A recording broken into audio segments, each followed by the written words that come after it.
Biafrans, fighting not only against the Nigerian government, but against the world. If you do not believe in what we are doing, then you better get out. We're not going to stop.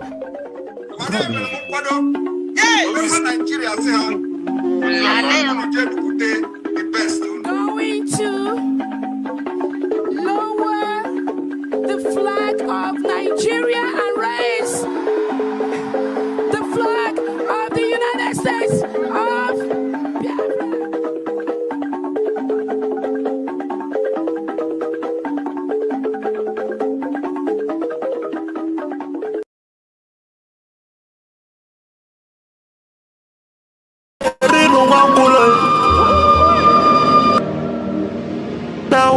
Na mose vive na kiti enui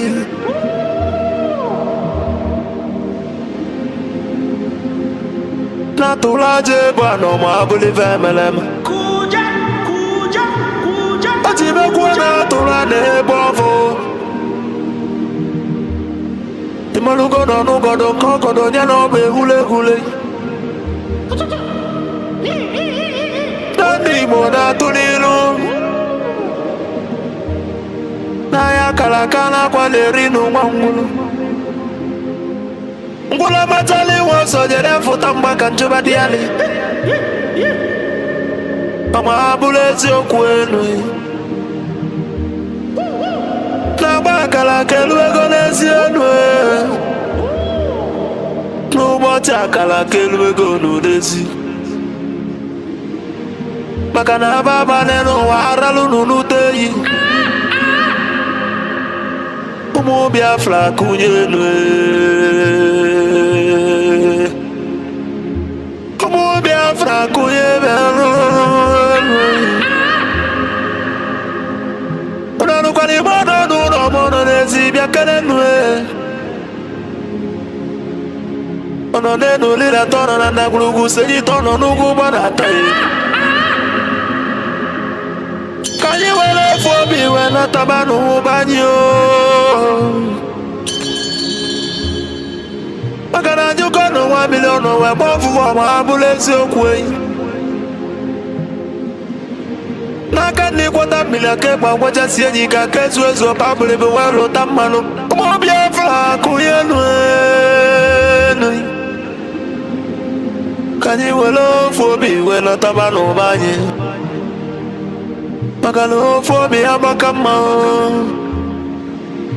Nana nugo noe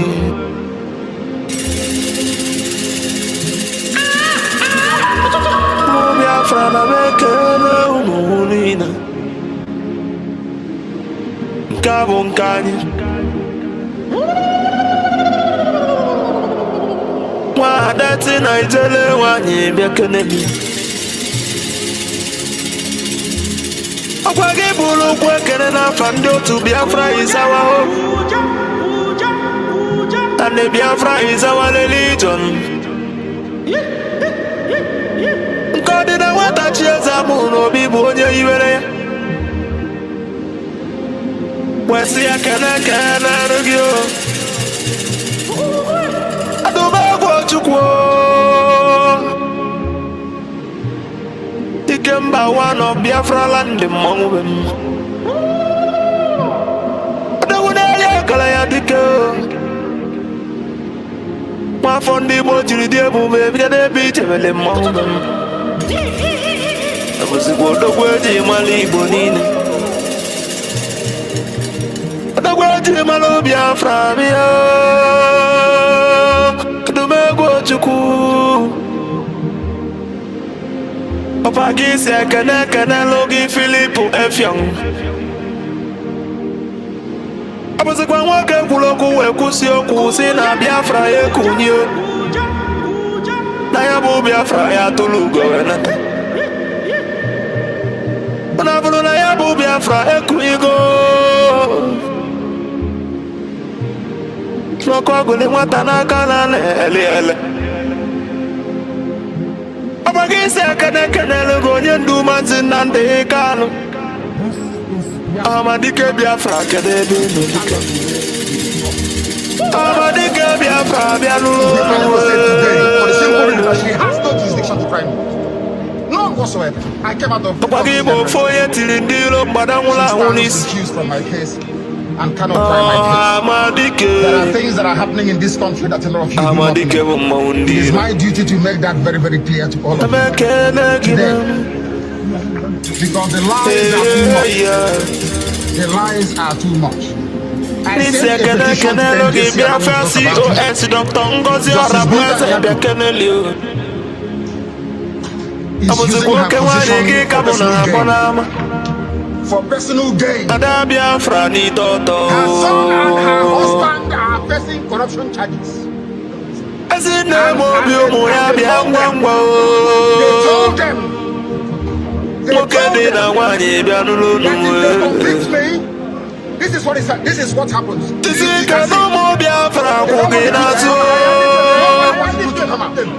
Nobody wants to do this. That's the problem. They sent her to my case. So they can the Biafra government they know na exile cabinet bi anolo numwe ono ekene unu jisinike na chukuna ndana ya agba unu ube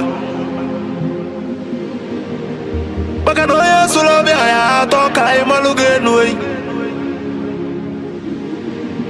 jisinike Kanelo Mondi Biafra Revelation Army Umuchukwu The agents of Biafra land the great oracles of Biafra Nananunumwe Anuwe Kene Nunama Nanunu Jisi Kenon That's a good about home. Umuchukwu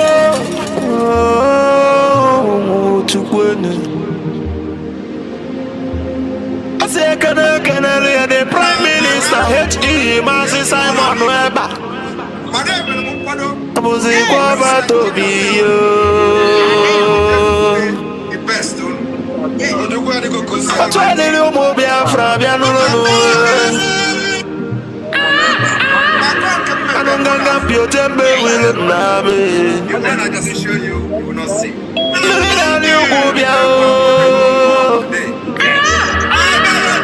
I come million now? Yes. One up, I can you. But I get it.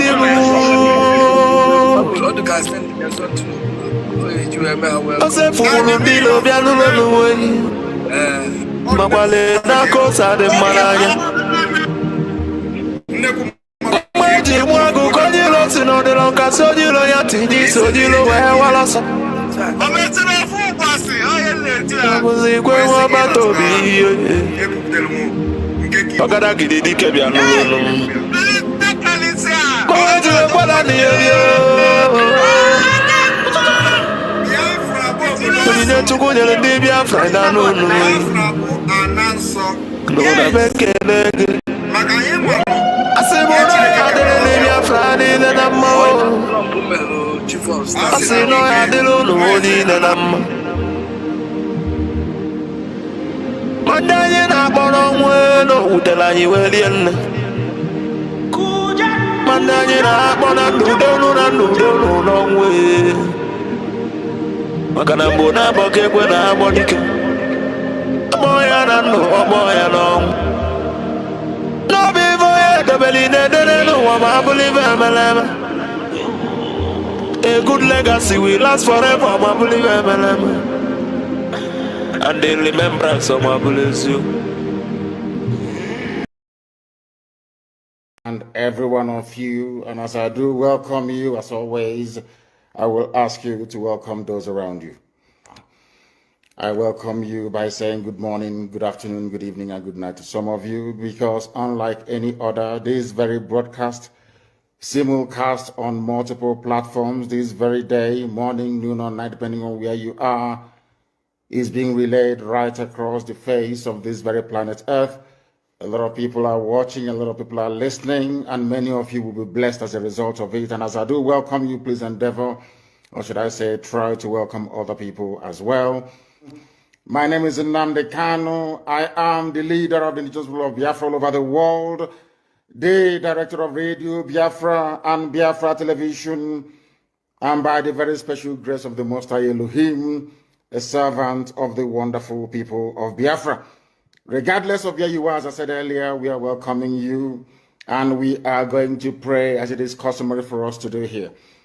Once again, I welcome each and every one of you, and before we proceed, we are going to pray. As it is usual with us here on this platform, we pray because we are nothing without the Almighty.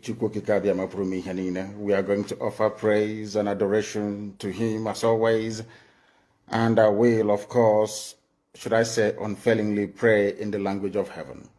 Some may misunderstand, some of them may try to misconstrue, but one thing is certain right now, in the presence of the Almighty God, Elohim, Adonai, El Shaddai in heaven, the angels are singing, worshiping, and praising the Most High with the very oldest language on the face of this very earth, the Igbo language. And that's how I'm going to pray.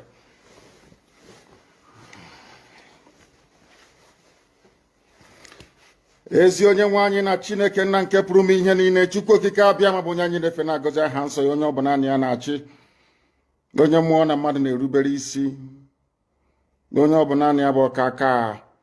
Ụbọchị ene ka anyị na-etuga eze ebube dị ngọzi, mmalite na ọgwụgwụ, ndị gboo wee tuo oge ebighị ebi. Onye nwe m, ụmụ gị wee gbakọọ n'ụwa niile iwe nara ozi ọma nke gị onwe gị n'ezi ha site n'ọnụ mmadụ dị ndụ nna nke ebere dị ngọzi. Anyị wee na-asị na onweghị ihe ọbụla nke anyị onwe anyị bụ n'ihi na ọ bụ anụkpa ahụ sọsọ ka mmadụ dị ndụ bụ. Ofu ụbọchị anyị ga-anwụ, maka na okwu nsọ gị na-adịghị ma ruo mgbe ebighị ebi. N'ihi na okwu gị niile ga-abịarịrị na mmezu. Ọ bịa mere Biafra ga-eji wee bịa na mgbe nke anyị. Anyị wee na-akpọkụ wee na-arịọ gị na-asị, lekwa ude nke anyị na-asụ n'akwa nke anyị na-ebe ka o metụta gị n'obi. Onye nwe m na Chineke nna nke igwe, biko dịka isi wee napụta ụmụ gị n'ọbụ n'Ijipt, kwetu wee wezuga ụmụ gị bụ ndị Biafra mgbe ekwensu bụ zuu nke mmadụ dị ndụ kere. Anyị wee na-aja gị mma, na-asị gị n'ime ọnọdụ anyị anyị ga-ekele ha nsọ gị, wee nye gị nsọpụrụ n'ụtọ na eji ama mgbe niile. N'ihi na anyị enweghị chi ọzọ ewezuga gị, anyị onwe anyị anaghị efe arụsị. Ọbịa mere iji wee na-agọzi nzọmụkwụ anyị niile. Ọbịa mere IPOB ji wee gbaa mgbọrọgwụ n'ụwa niile. Anyị anaghị atụ egwu mmadụ dị ndụ. Anyị wee na-eto gị eze ebube dị ngọzi, sị gị biko gbatara anyị ọsọ enyemaka. Ọ bụ naanị gị bụ onye anyị na-efe nwanyị akpa isi ala nye, ka i wee napụta ndị gị n'ọbụ nke ekwensu. Anyị wee na-enye gị ofe na nsọpụrụ na ija mma, na-asị lekwa ka ndị iro anyị niile ka kasị wee baa ha ọnụ, ha wee daa hapụghị ikuni ọzọ. Obodo ekwensu bụ zu ala nwekwa n'iyi eze ebube dị ngọzi. Anya ọnwa anyị bụ ụmụ gị wee na-akpọkọ ha nsọ gị, na-asị na enweghị chi ọzọ ewezuga gị. Anyị wee na-aja gị mma, wee na-eto gị, na-asị onye kere ihe niile kere eke mana onwe onye kere, na n'otuto niile na nsọpụrụ niile na ịja mma niile site n'ebighị ebi mara ebighị ka a na-arịọ gị. Ise ise ise. Having handed over our proceedings to heaven, we must therefore proceed unfailingly and very speedily to preach this very gospel that we have been mandated to preach this very day. It is left for the people to change a corrupt system. Don't leave it to God. Oliver Cromwell sacked King Charles I and cut off his head. You see English people, you see the British. Some of you don't know that they rebelled against their own government too. That is why today they are advanced and developed. That's why today the House of Commons is sovereign, more or less, in terms of political power. The French people revolted, Americans revolted, Russians revolted, everywhere, even the Arab Spring. The only place without any uprising is in Black Africa, and that is why you're poor. I want to let the world understand what the so-called founding fathers of the Zoological Republic actually said about Nigeria. Since 1914, the British government has been trying to make Nigeria into one country, but the Nigerian people themselves are historically different in their backgrounds, in their religious beliefs and customs. They do not show themselves any sign of willingness to unite. Nigerian unity is only a British invention. Alhaji Sir Abubakar Tafawa Balewa, 1948, a founding father of Nigeria. The second one, Nigeria is not a nation. It is a mere geographical expression. There are no Nigerians in the same sense as there are English, Welsh, or French. The word Nigeria is a mere distinctive appellation to distinguish those who live within the boundaries of Nigeria and those who do not. Chief Obafemi Awolowo, 1947. Now, lastly, let me tell you what Nnamdi Azikiwe said in 1964 after the so-called independence of Nigeria. It is better for us and many admirers abroad that we should disintegrate in peace and not in pieces. Then, should the politicians fail to heed this warning, then I will venture the prediction that the experience of Democratic Republic of Congo, which is Katanga, will be a chance play if ever it comes to our turn to play such a tragic role. These are the historical facts that nobody can deny. We have it in abundance. So their three founding fathers have, none of them actually believed in one Nigeria. All their founding fathers. But tomorrow now, you see Guardian write the founding father. Our founding fathers will be disappointed. But your founding fathers never believed in one Nigeria. It is here now.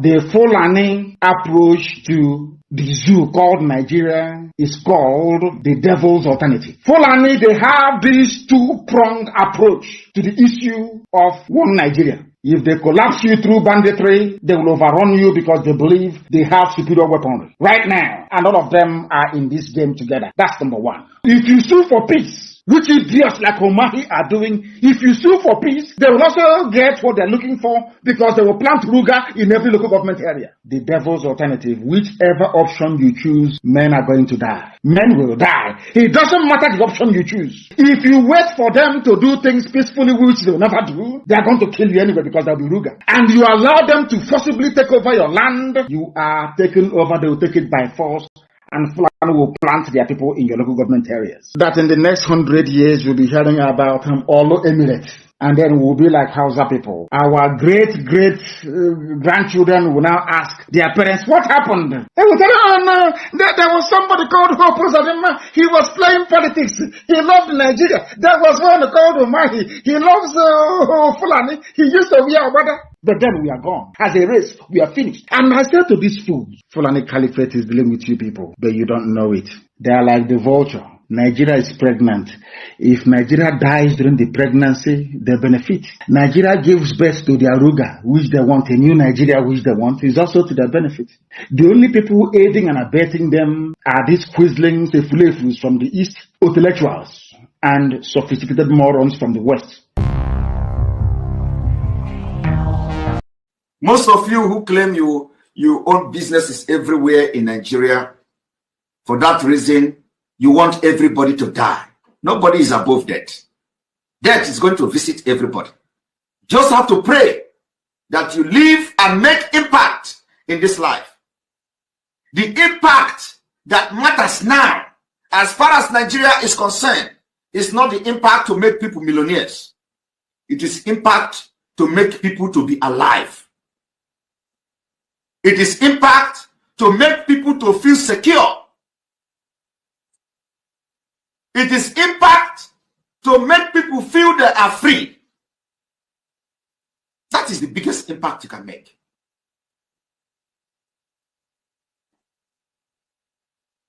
Millions are going to come.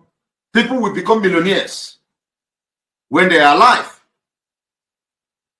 Of what use is it? You make somebody millionaire today and tomorrow he died by gunshot from Fulani. Of what use will it be to the society? You pick up somebody and send him abroad and he come back to Nigeria and police will kill him. It is happening every day. Why do you want to continue to be part of a country like that?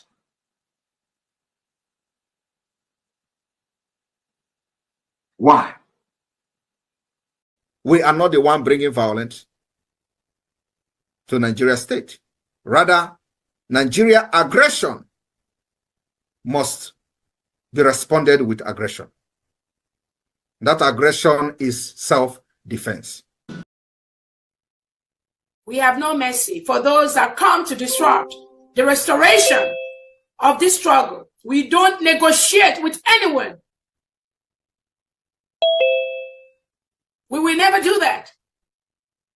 Because when you do things like that, you encourage the same thing to be inside the government, and they will continue to do what they are doing. There's an adage that says, no matter how you try to leave them, to forgive them, to accept them, they will still come up with that same behavior.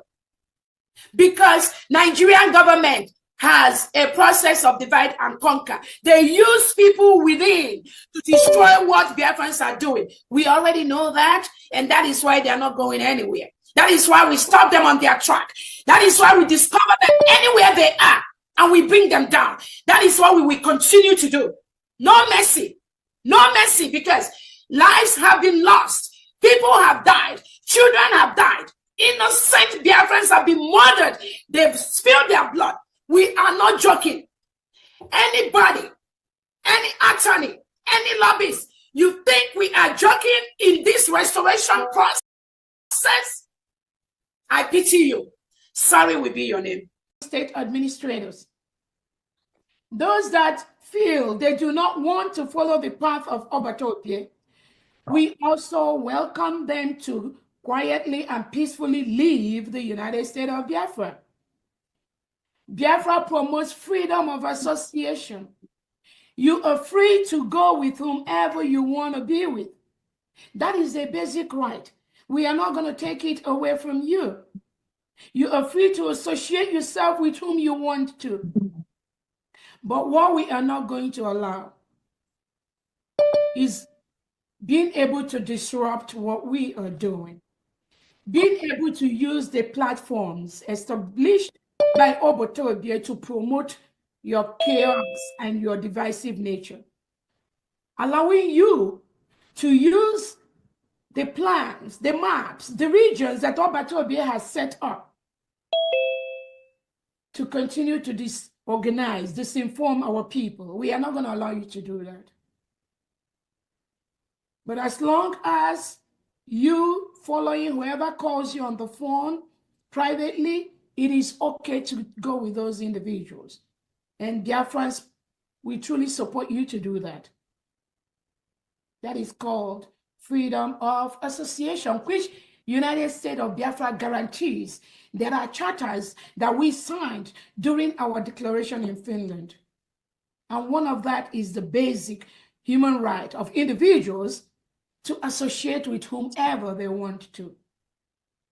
But you cannot do that under the United States of Biafra. There is only one United States of Biafra.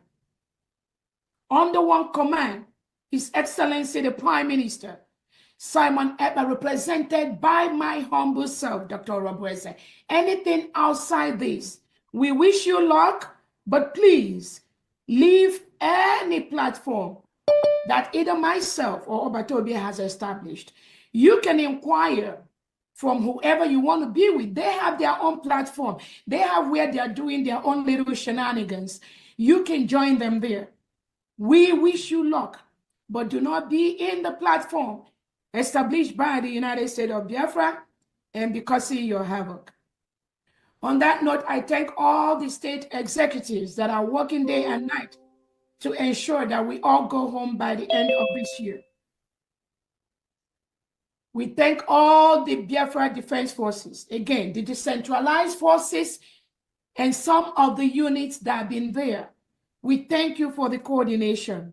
We thank you for what you are doing to gradually move the state of a nation with all the discipline, with all the respect, with all the dignity associated with the United States of Biafra military.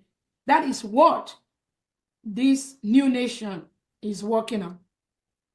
On that note, I thank all Biafrans that are present here, all the state representatives, all the country representatives. And I want to quickly recognize all the Biafran secretaries and the Biafra cabinets. I'm going to start with. Welcome, welcome, welcome. Thank you for joining us once again today. I appreciate everyone that has connected to the program, wherever you are joining us from. I thank you for being part of this program. We have come once again, as we always do, to share views with Biafrans across the world. Wherever you are watching this program from, if you're watching us on TikTok, or you're watching from Facebook, or you're with me on YouTube where I'm hosting the program on David Harbour channel, I welcome you. I appreciate you for being part of the program. Remember, this platform where you are watching this program is a platform that represents the United States of Biafra. The United States of Biafra under the command of our Prime Minister, Mazi Simon Ekpa, and on the supreme command of Mazi Nnamdi Kanu. Today, under the leadership of the Deputy Prime Minister, Dr. Ngozi. That is where we stand. In this platform, we do not come here to instigate violence. We don't come here to preach hate. We do not come here to attack people or to attack individuals. We don't come here for saga or propaganda. All we do in this platform is to present to the world the true situation of things in our nation, Biafra. It is to reveal to the world the atrocities of Nigerian government in Biafra land. A lot is going on in Biafra land and no one seemed to be paying attention. People felt less concerned and they don't want to participate on what is happening or say the truth. That is why we have taken upon ourselves to come here every morning, every afternoon and evening, according to your time, to speak about these issues, to debunk all the lies of the enemy, to remove all their propaganda and blackmail against us, and to set the record straight. That is what we will continue to do. That is what we have been doing on this platform, and we will continue to do so. Every time we come online, it is always an interactive session. That is why when you look at the comment section, you are going to see the link. All you need to do is to use that link and join me on stage. If you have a contribution to make, join me so that you can be able to make the contribution. While you are joining me, make sure you appear in a decent manner and also keep your argument civil. Whatever you have to say, make sure you say those in a civil manner so that the world will understand you. The whole world is watching us. Members of the cabinet and the government of Biafra is watching. Try as much as possible to present your case in such a way that it can be digested and you will get the answer that you require. This platform is for everyone. You have the right to join us as long as you're human. Regardless what you believe, regardless your own ideology or the argument you have, I'll be very glad if you have a superior argument. Bring it on so that we can be able to sort it out. You never can tell. It's either you learn from us or we learn from you. We are all in the process of learning as long as we are human and alive. So today we have come once again to discuss on a topic which says the end of Nigeria and its unforgivable atrocities in Biafra land as U.S. weigh in into the sanctioning of Nigeria. Yes. The end of Nigeria and its unforgivable atrocities in Biafra land and U.S. weigh in to sanction Nigeria. A lot has been happening and continue to happen. You know, sometimes when we come online, when you see Biafrans on different platforms, talking, shouting, spending hours on talking about this topic, some of you think we are doing it for fun. Or some of you think that we don't have work to do, that is why we are doing it. But I bet you what we are doing is what is necessary. What we are crying about and complaining today didn't start today. These atrocities has started for a very long time ago, since 1945.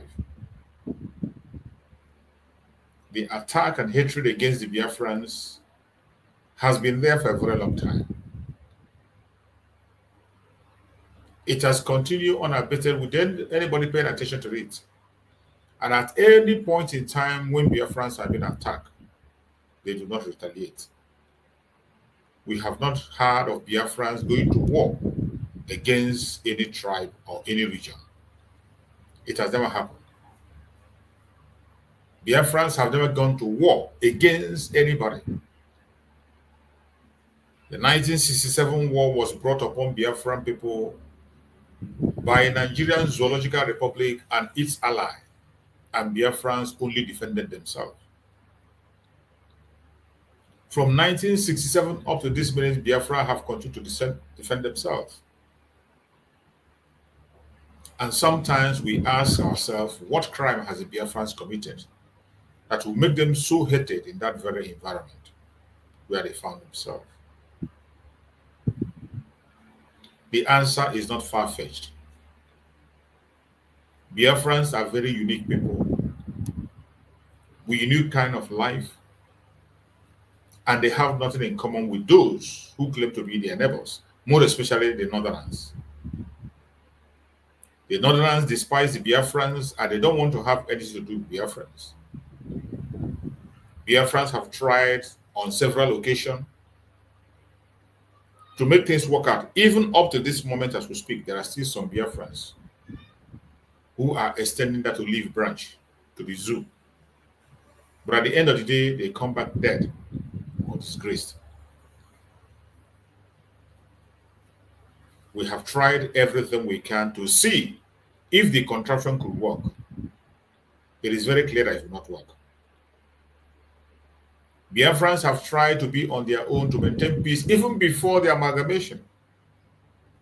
When the British arrived in that very part of the world, they knew that Biafrans are very unique people. The very first time the West made attempts to colonize Biafra, they failed. The Ekumeku warriors fought them and fought them. They could not be able to stand it, and they left before the second wave came. Biafrans have never, at any point in time, invaded anybody, nor taken possession of anybody's land, or even made an attempt. Right from origin, they have always been on defense, to defend that territory that Chukwukama have given them. They have always been attacked. They have always been dehumanized. There have been series of genocide committed in Biafra land, and nobody seemed to pay attention. The greatest atrocity started when the British created the zoological republic we see today, the terrorist country called Nigeria. You see the video I always used to open my program, where the people they call their founding father was speaking, their speech. The people that some of you worship today and address as founding father never believe in anything called Nigeria. They don't believe in it. They don't believe in it. Even during the amalgamation, they were very open that they are not the same people and they are not willing to be together. And that was why the British gave a time frame of 100 years. And that time frame of 100 years that you see is not a sincere one. Because if it were to be a sincere arrangement, British should be in the forefront to activate that very 100 years, which have completed since 2015, 14. But instead of activating that agreement, which they claim is an agreement of 100 years, they have continued to make sure that Nigeria remains the way it is in order to satisfy their own selfish interest.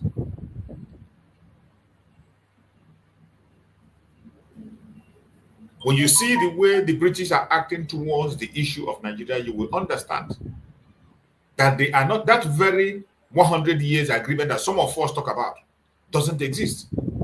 It is just a deception. It is a deception. At every point in time, when moves have been made for the people to decide their fate, it has been crushed, all from Asorok. And you and I know that Asorok itself is owned by the British. That is why anybody who wants to be your president will first of all go to Chatham House to make himself known, to take permission. In 21st century, that contraption where there are brains, intelligent men, yet they cannot handle their own affairs. The British knew that the Biafrans are the only people who stands out. That was why, even during amalgamation, they made sure that they handed power over to foreigners. When I say foreigners, I'm talking about the Fulanese. The original tribe we had in Nigeria that we have always known is the Hausa, the Igbos, and the Yorubas. Within that Hausa tribe, there are different dialects recognized. Within the Igbo tribe, there are also some dialects recognized. And within these three regions, there are people of similar value. The Biafrans have same value. When you see anybody from the old southeastern region, the Biafra land, stand them together, you can hardly differentiate them. Our religion is almost the same. Our food is the same. Our culture is almost the same. There's no difference for those of us in Biafra land. Same in the southwest. They are unique in their own ways. In the north, they are unique in their own ways. These are three different countries forced to be together for the interests of the West. One of the reasons the Biafrans are hated so much today is because of their style of worship. I'm talking about religion. Religion is one of the reasons why Biafrans are hated so much by the North. And when I mean the North, I mean the Northern Fulanese. The Northern Fulanese, we know, are people who have belief. They are extremists. When it comes to their religion, they are extremists. And they see Biafrans as a hindrance for them to take over Nigeria, which has always been their project. Because the agreement they have with the British was to allow the British to take the oil, the mineral resources, while they gain the land. After all, they have no land, they have no place, they have no home. These are a bunch of fugitives and vagabonds that are wandering from places to places. That was why, during the time of late Muhammad Buhari, he opened the gate for them and said that every one of them should come and assemble in Nigeria from wherever they are. That they only know themselves as Fulanese and nothing else but the Fulanese. He opened the gate wide and told them that they should arrive. They will be given a visa in arrival. And once they arrive, they are citizens. He didn't stop there. Governors in Bauchi State said it. A governor in Bauchi State said it. That their plan is to bring all Fulanese in the Sahel and assemble them in Nigeria. That Nigeria is their own to take. On several occasions, they have made several statements to show you what their mission is. But yet, those of us who claim to be politically correct continue to pretend that all is well. But I thank Chukwu that today, nobody can pretend anymore. Today, everybody is facing the consequence of that neglect. When Mazen Nandi kind of started his message, he cried and cried and cried and cried. And he called people to come out from your hiding places. Let us defend our land. They called him different kinds of names. But the message of Mazen Nandi resonated to so many people, not just the Biafra, even in the Southwest. Some handful of them woke up and they began to put things in place. Including the Hausas today, they are fighting for their own life in the North.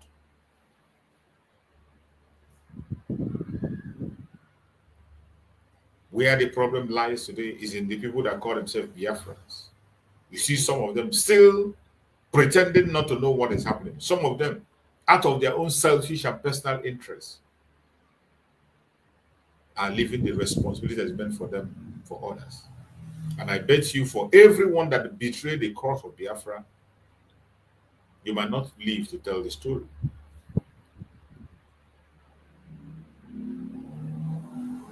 Chukwu Okike have blessed Biafrans that all this while we have been facing persecution, genocide, we never kept silent. We stood strong and we continue to fight. Before the Civil War, during the pogrom, so many lives have been lost. Even after the Civil War, Each and every moment when there is a protest in the north, it is always, the target is always the Biafran people. They target your property, they target your life. At every instance, there are uncountable Biafrans, millions of Biafrans lost their life in the north for no just cause, for something that they know not about. More especially when there is a religious crisis. Whenever there is a religious crisis, they will face the Biafrans squarely. And sometimes when you hear the persecution of Christians in Nigeria, what you are talking about is the persecution of the Biafran people. But most time, people deny it. People deny it. And until the world face the truth, until you face the truth, that evil and atrocity will continue to happen. After rating the world, rating Nigeria as one of the countries that Christians are most persecuted, one of the countries of concern, yet the world is moving on as if nothing is wrong. It is not enough to designate Nigeria as state of country of concern. The only solution remains the disintegration of the zoo, so that people can be able to grow in their own space. If you want to destroy this very interest that is creating terrorism in Nigeria, the only solution is disintegration. Except you disintegrate the zoo, it is going to be worse. Every year will be worse. You haven't seen nothing yet. The most dangerous thing that is happening today that people are not talking about is that the government of Nigeria have succeeded in gagging the media. The media no longer report the atrocities of the terrorists in Nigeria. The last time we had a comprehensive report was during the time of Muhammad Buhari. Before he gagged them, he started the sanction. During that time, some media were reporting about the atrocities of terrorists in the northern part of Nigeria, mainly against the Christians. When that report was coming, I see how some of the videos that are reserved, where people were testifying how terrorists have taken over their area. Terrorists are collecting tax. They build checkpoints on the road. And the federal government never denied it. What they did was to stop media from reporting these issues. And some of you think they have gone out. It's just an issue of herdsmen. At a point in time, they banned all the media from reporting the atrocities of the herdsmen. And when you come online, you wouldn't find the news of the herdsmen, and you would think they are gone. The fourth most dangerous terrorist group in the world, they are still there in Nigeria. They are going nowhere. Nigerian government continue to sponsor this terrorism. And the only target is to take over the land of the indigenous people. But the problem is that some indigenous people are also backing this very project, knowingly and unknowingly, many for their selfish interests. If not, how can a country claim to have a government? A country that is not in a war, and yet you have IDP camps scattered all over the country. Children who were born in IDP camps, grew up in IDP camps, got married. These are people that have their home. They have their own home. They have their own land. And all of a sudden, you drove them away from their land, took over the land, and the terrorists took it over and renamed it. Foreigners took over the land and renamed it. And the government moved on as if nothing happened. Go to the north. Many land has been taken over by the terrorists and the owners of the land in the ID camp. And there is no plan for them to return. You can never hear any plan anywhere where somebody is making a plan to return. It is because of this that the Biafrans has no other choice than to walk away from the Zoological Republic.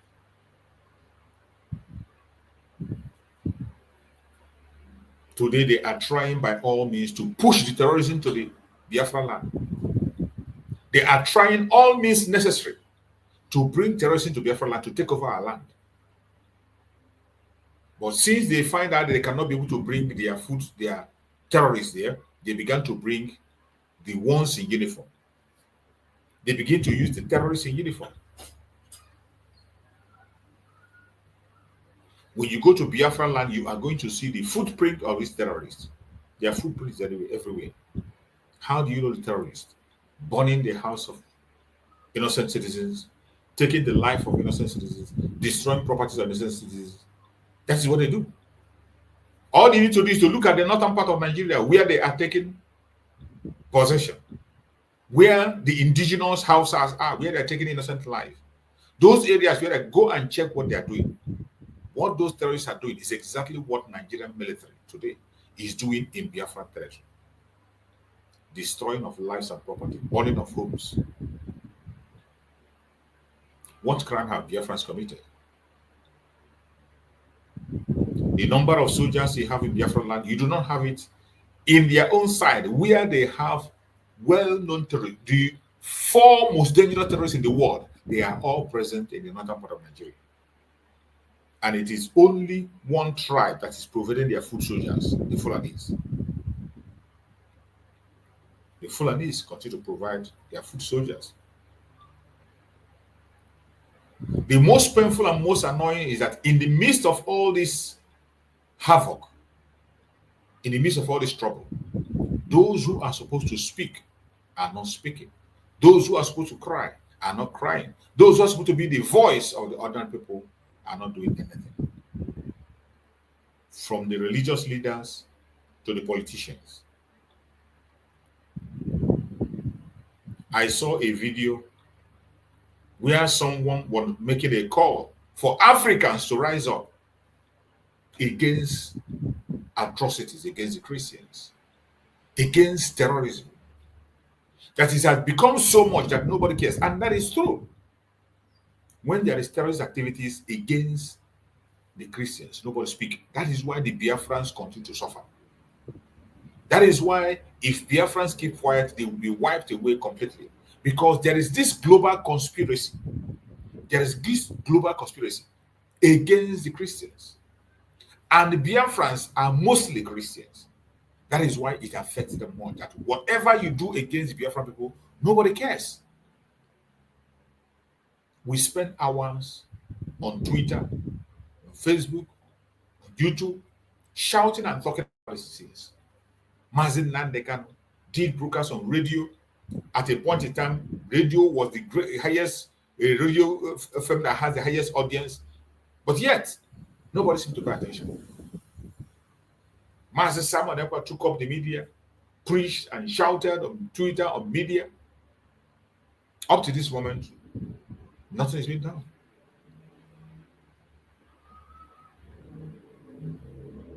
It is high time the Biafrans increase their strength and fight for themselves. Nobody is going to fight for us. It is very clear.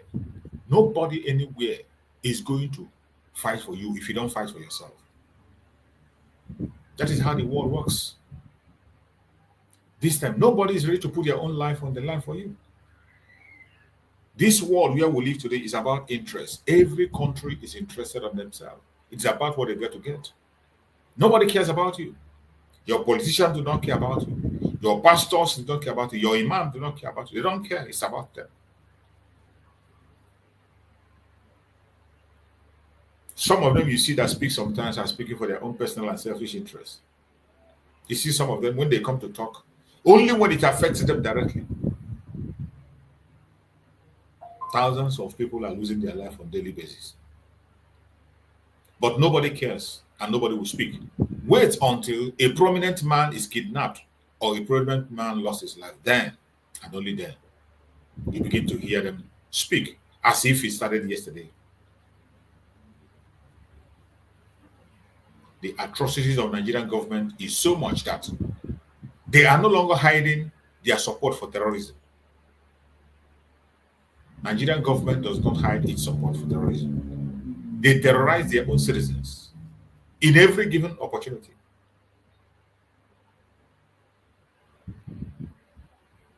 What you have in Nigeria is not a government. And I am not surprised. How can you have a drug baron running the affair of the country? A man who is so fraudulent that you cannot even know his age, nor the school he attended, nor the family where he belonged.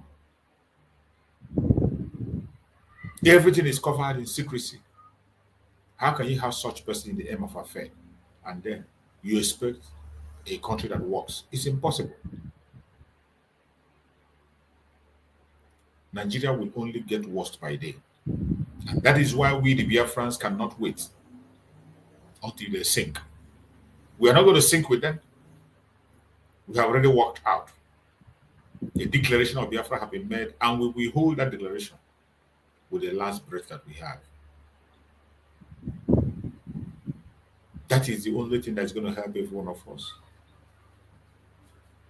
Nigeria is not a place made for human beings. It is made for animals. A jungle where animals eat themselves. A country where you cannot have your own speech. You wake up in the morning, you go out, you're not sure if you're going to come back again. A country where you are living by minute by minute. You are not sure what is going to happen in the next minute. Everything around you is against you. Whether you go to church or you go to mosque or you go to your markets, you go to your schools or your business places, you are not sure of anything. Your life is not guaranteed. Just of recent, we saw many videos that are imagined from Nigeria. And when the world are watching those videos, I wonder why they still, what they are still waiting for. I don't know what they're waiting for. When we call out Nigerian government about their terrorism, I don't know what the world is waiting for. But of course, we know it is all about interest. As long as their own interest is protected, they don't care about you. They do not care about me. But we thank Chukwu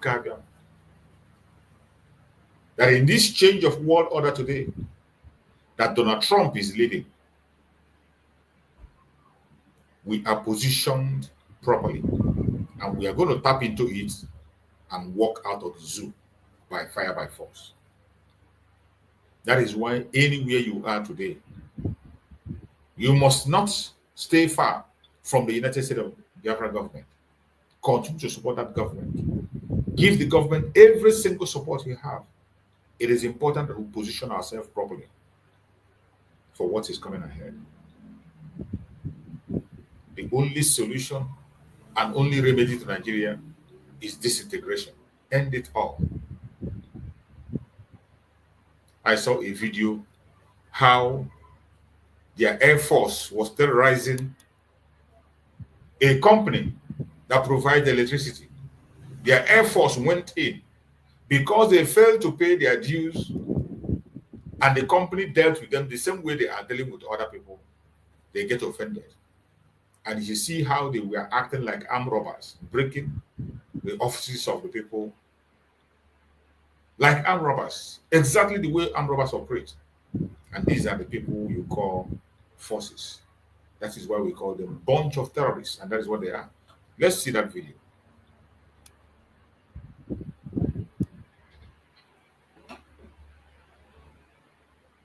What you are watching is Nigeria Air Force. Because they didn't pay for their lights, government did not pay for their lights, and the company took off their lights. They came and they attacked the company. See the way they are kicking the doors open? searching for innocent workers.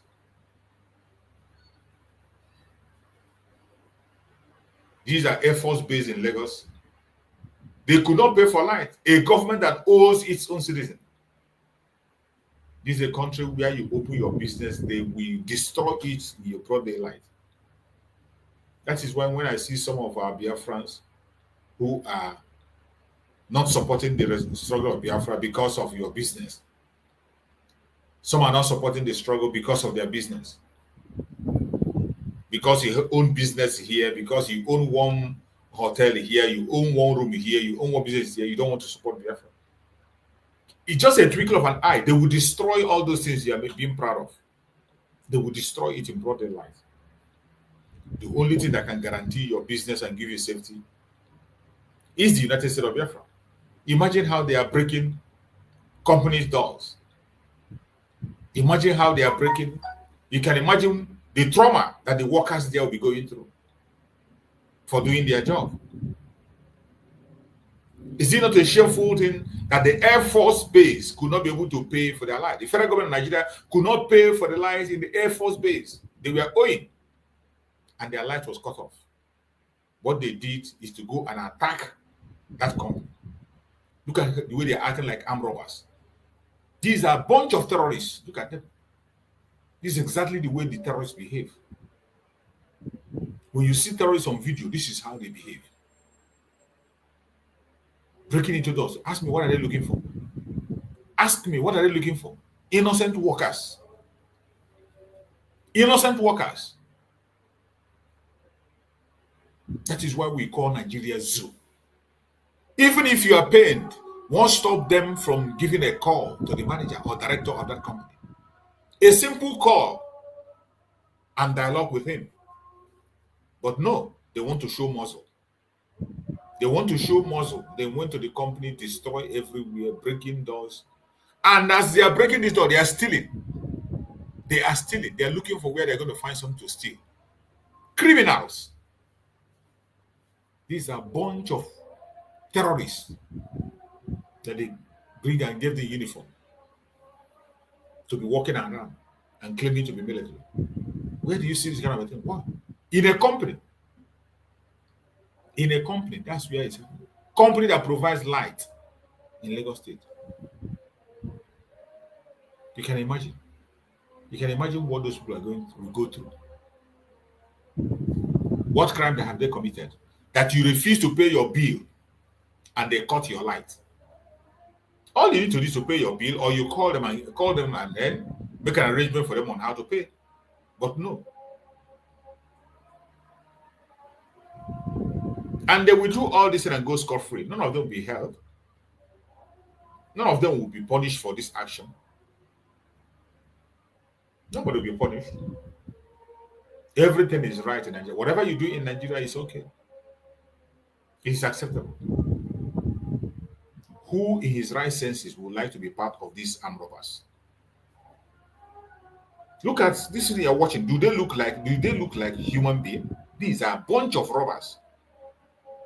The same way, this is how they behave in their checkpoints in Biafra land. Go to checkpoints in Biafra land. All in there, because of 1 naira, they can shoot you down. Less than $1, they will shoot you. Extorting money, that is what they do. And as they are going room by room, they are looking for something to steal. That's what they are looking for. And you call this a country. The whole world is watching this. And when we Biafrans say we want to get out, somebody will open his dirty mouth and ask us where are we going. It is not enough to designate Nigeria as state of concern that is persecuting Christians. That country is not supposed to exist in the next minute if you care about humanity. Anyone that cares about humanity should support the disintegration of the Zoological Republic. They have nothing to offer. Because the more you leave that country, the innocent ones will be destroyed. The innocent one will be corrected equally. Because they say if you can't beat them, you join them. And many people are going to join them. If that country doesn't end, many will turn out to be criminals like that. That is why you have to end it. End it for once. That is why we are calling for the end of the zoo. Let every region go back to base. Go and build their own. Let the Harewa, if they want to build a caliphate, they should build it. We can still visit them. We can still do business. Let the Dudu be on their own. We can still visit. We can still intermarry. It doesn't stop anything. This integration of the country does not stop anything. The only thing is used to me is that it will make every region to have respect for each other. But we have an agreement written by us. We agree on the terms. On the terms we are going to be dealing with each other. That is all we ask. Let the people have the right to decide the terms at which they will be operating with each other. Is it too much to ask? Is it too much to ask? The amount of people that are losing their life in Nigeria every day. The amount of people that lose their life, there is no place in this planet Earth today where there is a war that people are losing their life that way. There is none. No place in the planet Earth today where people are losing their life the way people are losing their life in Nigeria. But yet, nobody cares. Nobody cares. Everybody is going about their business as if nothing is happening. But every blessed day, hundreds of people are dying on the even in Ukraine. The Ukraine that people are shouting Ukraine, the amount of people that are dying in Nigeria every day supersede the people that are dying in Ukraine where there is war. With all the bomb that is being thrown in Ukraine, the amount of people that die in Nigeria cannot be compared to people. There's no comparison. I still hear nobody cares. Are you talking about people that are being killed by terrorists? The terrorists, the murder committed by terrorists is no longer being measured and mentioned. The media don't report it anymore. The media doesn't report it anymore. All we see are videos. And the only place you can see the videos is the social media. For their conventional media, we never report the atrocities of these criminals. The only thing the Nigerian government does is to provide different armed groups to continue to terrorize the people, continue to steal from people, different armed groups. And that is exactly what they're doing in the Southeast, just like the one Soludo is doing. Soludo created a security outfit today that he's using to destroy the life of Biafrans. I saw one of the videos where they were protesting, where they went and took the life of a young lady, and the family were protesting. People were on the street protesting. We have a lot of video of the atrocities of those people, but some of them we cannot share it because of the restrictions we have. Because of the restrictions we have on social media, we cannot share so many videos. If not, we have more than proofs, more than enough proof to show the world the atrocities of these criminals. Operation Udoga Shibabulu Madu Nambapo. This morning, Operation Udoga, you have to do something. You have to do something. This is no longer the work they send them. Operation Udoga Shibabu, one lady in all the way, and how about harassing God? Mabu Madu Nambapo. So do something. Do something. Yeah, maybe boy. About who are crazy in their happy amber. Yeah, I've spoken all who do gachi. Cabas Wangunachi Nanambra. Every terrorist organization in this country, every Operation Udoga Shibabulu Madu Nambapo. This morning, Operation Udoga Soludo, you have to do something. You have to do something. This is no longer the work they send them. Operation Udoga Shibabu, one lady in all the way, and how about harassing God? Mabu Madu Nambapo.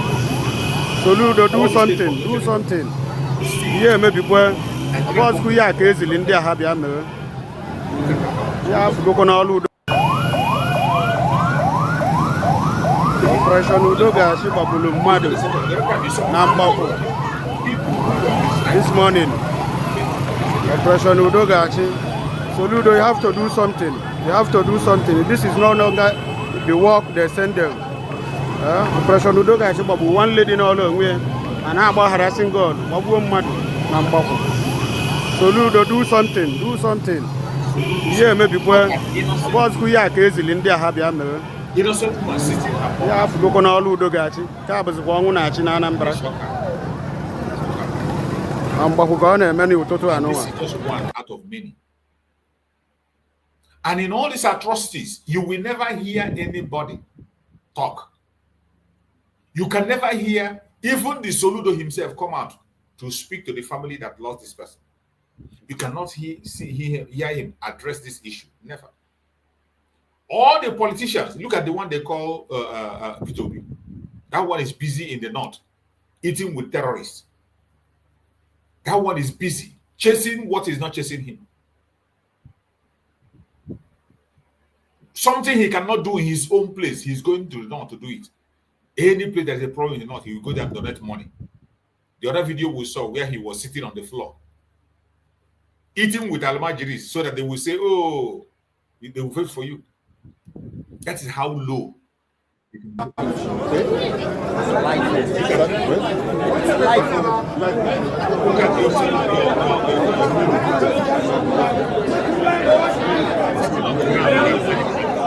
So that they will vote him. This is how they have reduced until you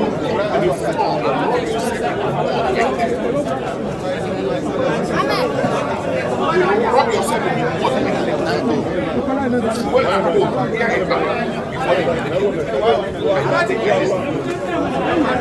what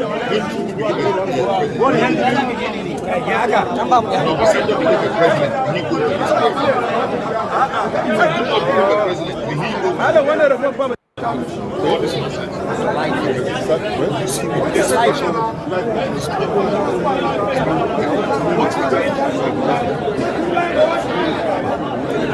If after all this now we say that they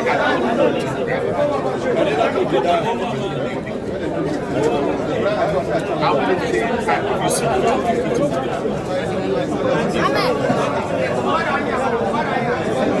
There have been atrocities and deaths of these hosted. How many times have you seen it?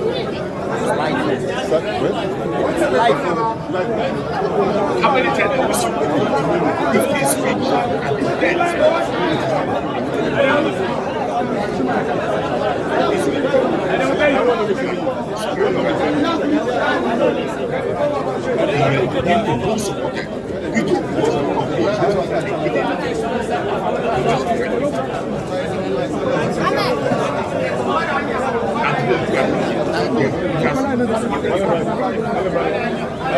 The only person can because God accepted that belief. You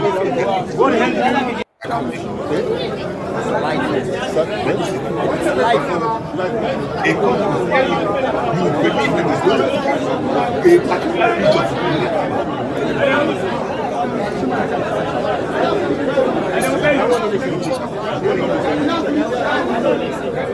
It's the British that gave this census.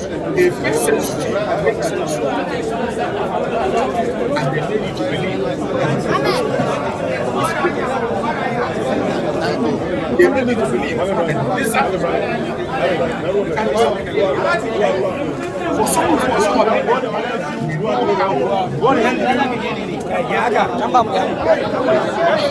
yes, and that's life. You believe until you rest, until you bow to them.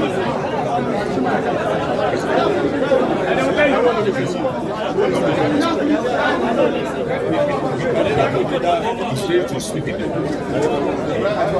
including changing. I'm not even sure he's the president. I'm not sure he's the president. Just watch out. In this year campaign, he's coming to be impossible.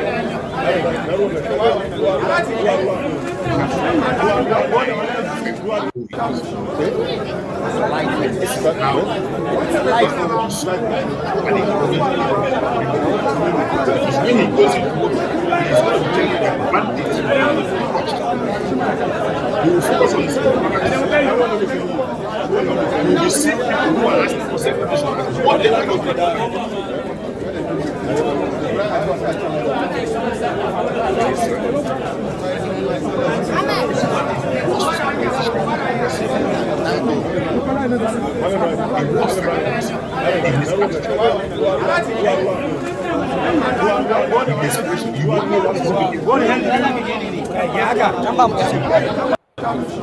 do you think is life in this world?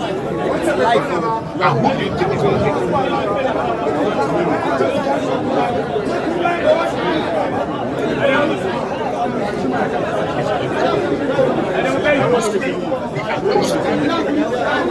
lost of life. If the loss of life is Christians that is happening in North he will never talk about the loss of life.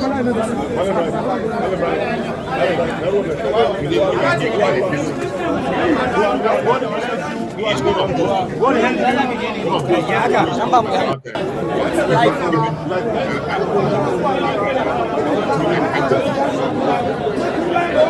these are part of the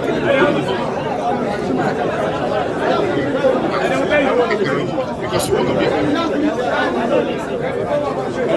because you want to be a president, you will not basically Nigeria assist.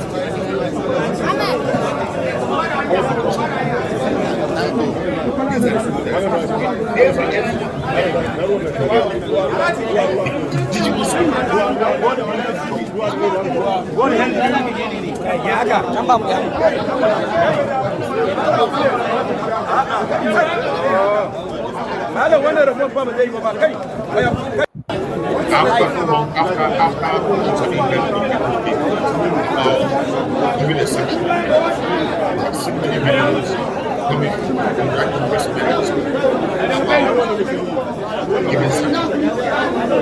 The emergence of that all we have to see is that the fighting different and Jews. And they come to and I don't know why any religious is just like every coffee has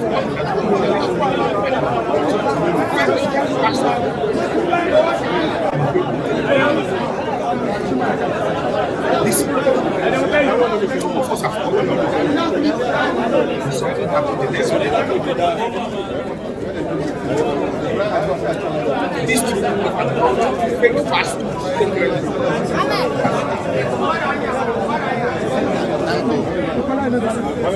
And today we have got reaching out as well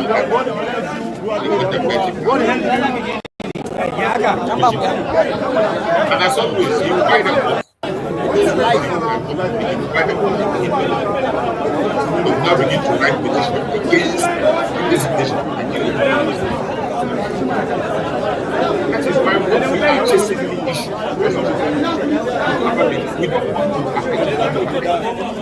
We don't want to attach it to any other because we give it attention to them at the end of the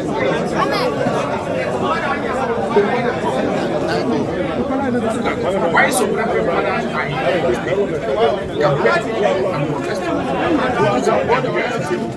some of them are holding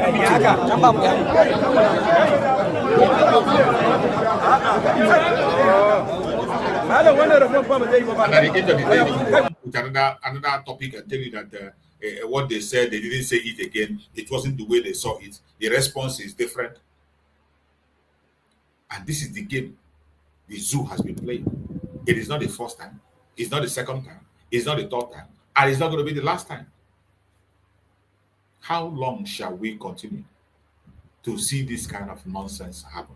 How long?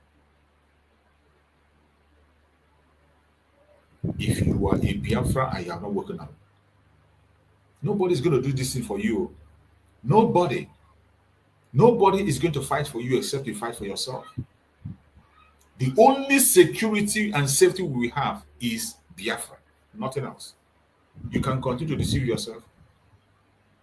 The only solution is Biafra. The atrocities against the Christians is atrocity. Atrocity against everyone. is the atrocity against everyone. And I hope that we pay attention and listen. We pay attention to events and what is happening. I hope we pay attention. Let us listen to this very video before I allow my beloved brother Greg to speak.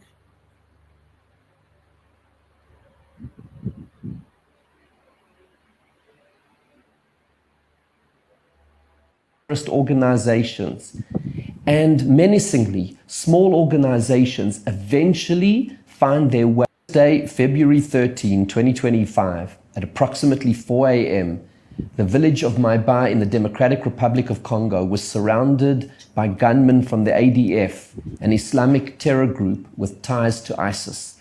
In 2 separate attacks that day, the terrorists came hunting for Christians in the village, abducting 70 people, men, women, children, and the elderly, and forcibly marching their terrified captives to another nearby village called Kasanga.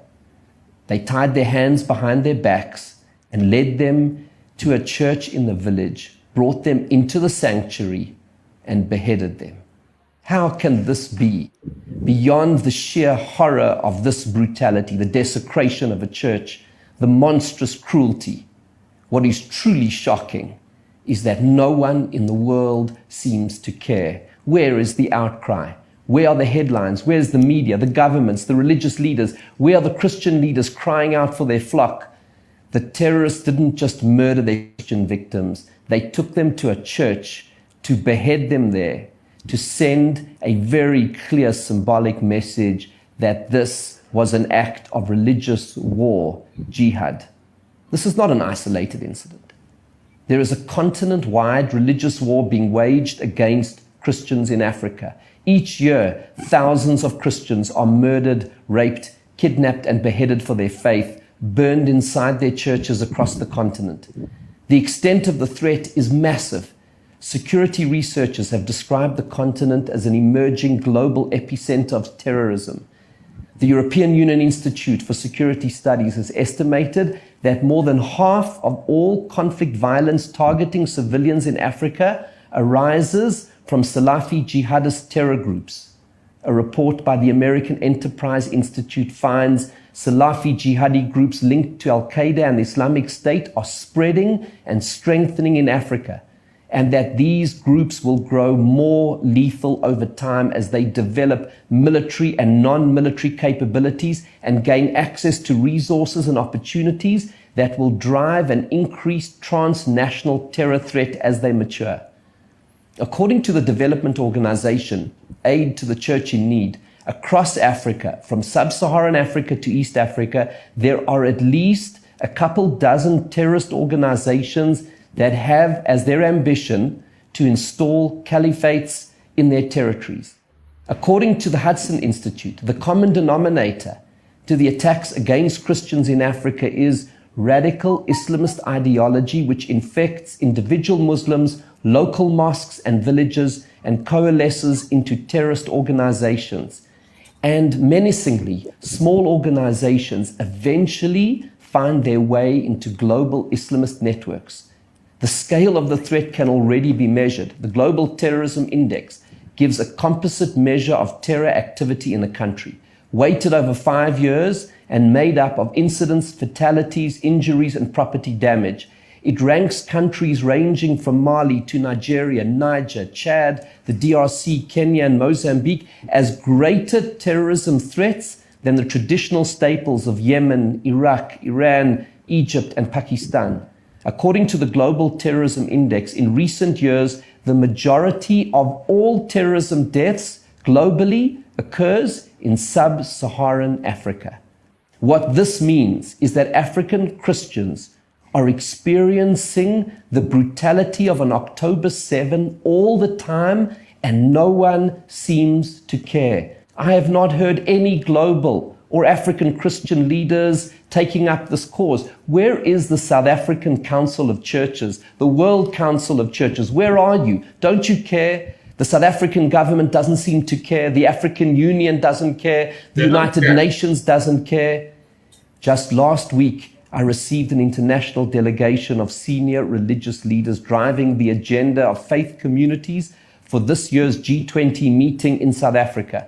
I told the delegation that this issue of the Jihadi war waged by Islamic terror groups across Africa must be top of the G20 agenda, especially since it is being hosted in Africa. They were uncomfortable with this, preferring to highlight what they called issues of social cohesion or religiously inspired violence. I said to them that unless we can call this threat by its name, a continent-wide jihad, Christians will continue to be persecuted and butchered. This denial and moral obfuscation must end. I'm a rabbi. Why am I the only one who is raising the plight of Christians in Africa? But I cannot watch the carnage and stand by and do nothing. I cannot do this alone. That is why I'm turning to you, to everyone who is listening to this. Now, go speak to your pastors, priests, and church leaders.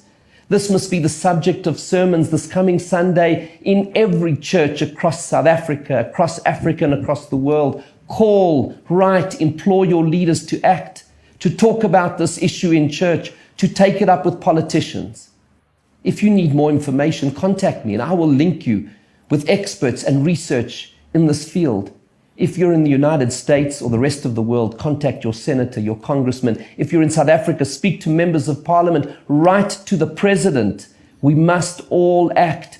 We must raise our voices. We cannot sit by passively and allow this carnage to continue.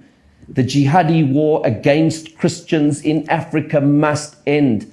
By mobilizing support from church leaders and politicians across the world, we can stop it. In the book of Genesis, when God confronted Cain about the murder of Abel, Cain responded, "Am I my brother's keeper?" And God said to him, "What have you done? The blood of your brother cries out to me from the ground." Right now, the blood of our brothers and sisters in Africa cries out from the ground. We cannot answer as Cain did. We cannot stand idly by. As the book of Leviticus commands, do not stand idly by the blood of your neighbor. We must act now to stop this brutality. That's all for you. So, what drew my attention on this very video is that it is a white man that is calling for attention for the atrocities of the terrorists in Africa. And in Africa, you have people who claim to be intellectuals, those who claim to be pastors. Some of the richest pastors in the world are from Africa. The biggest churches in the world are from Africa. Yet, in the midst of all this, none of them is talking about what is happening. The people that are making the call are still those people outside there that are still making the call on your own behalf. As for we Biafrans, the cry and the tears has been ours for a long time. But for one reason or the other, they don't pay attention. They don't pay attention. The atrocities against Christians in Nigeria, when you talk about it, it is against the Biafran people. It didn't start today. Even when they attack the Christians in the north, go and check. 80% of them are Biafrans. Anytime you hear attack against Christians, go and check. There must be a Biafran in it. But somehow, people care less about it. They don't talk about it. We shall continue. And I hope that as we are moving forward with that distraction, that we will get it right by ourselves. Because nobody will do it for us except we do it for ourselves. You're welcome, my brother Greg. Thank you for joining, Greg. Let's hear you out. Greg, are you there? Yes, Juice, good afternoon. You're welcome, my brother. My greetings from here. I can see our brother Awim Bemi, Nwachuku, Nwafo, Dalo. Yes, my greetings to all Biafrans, my greetings to our leader Nnamdi Kanu, wherever he might be at this point.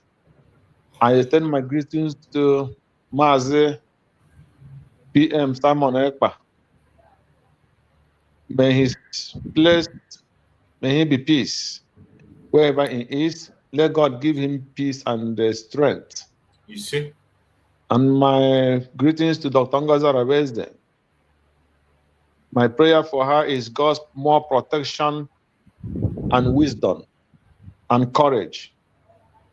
And all the cabinets, the media, may God be your strength.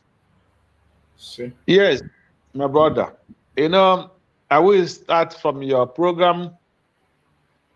Your topic is the end of Nigeria and its unforgivable atrocities. In Nigeria, I am challenging all the people that still praying for Nigeria. If you are a believer and you are praying for something that God did not create,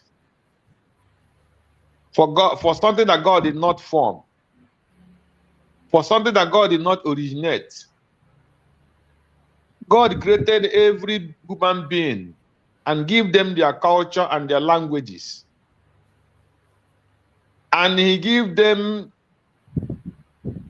wisdom according to their culture and their everything. So, and every land, there is no land on earth that God did not bless with something they will use to survive. So if you are a Nigerian and you are praying every day, asking God for something Lugard joined together forcefully, and knowing very well that the people that was joined at that particular time, they did not even believe themselves that they can work as a country. I can quote the father from Yoruba land, Awolowo, calling Nigeria a mere geographical expression. I can quote the other man from the north saying that Nigeria, the British trying to force Nigeria, knowing very well that the people they are trying to force together doesn't want to be a country and they doesn't believe in each other. They don't have the same culture and they don't have the same religion and they don't believe in one Nigeria. Even him that was saying it didn't even believe. Then I am calling on the people that come from my side, the Biafrans. Even though it was the Biafran that was forcefully used by Britain to make sure that they joined the more than 3 countries together, used Dr. Nandazgibe, a man without wisdom, a man without intelligence and knowledge, a man that was corrupt. And Britain always liked to use corrupt people to achieve their aim. And that is still what is going on in Nigeria. That is the foundation. Some people might not agree. Many Igbos are calling him Great Zeke, or Great Africa. For me, he was nothing. He fought for independence without wisdom and without the love of his people. He was only interested because he was corrupt in praises and trying to achieve something that he cannot control. And he couldn't control. He couldn't control even his region. How much more controlling the Zeke of Africa? He only wanted to become Zeke of Africa without any having any strong foundation. So it is a pity. So your program this afternoon is the end of Nigeria.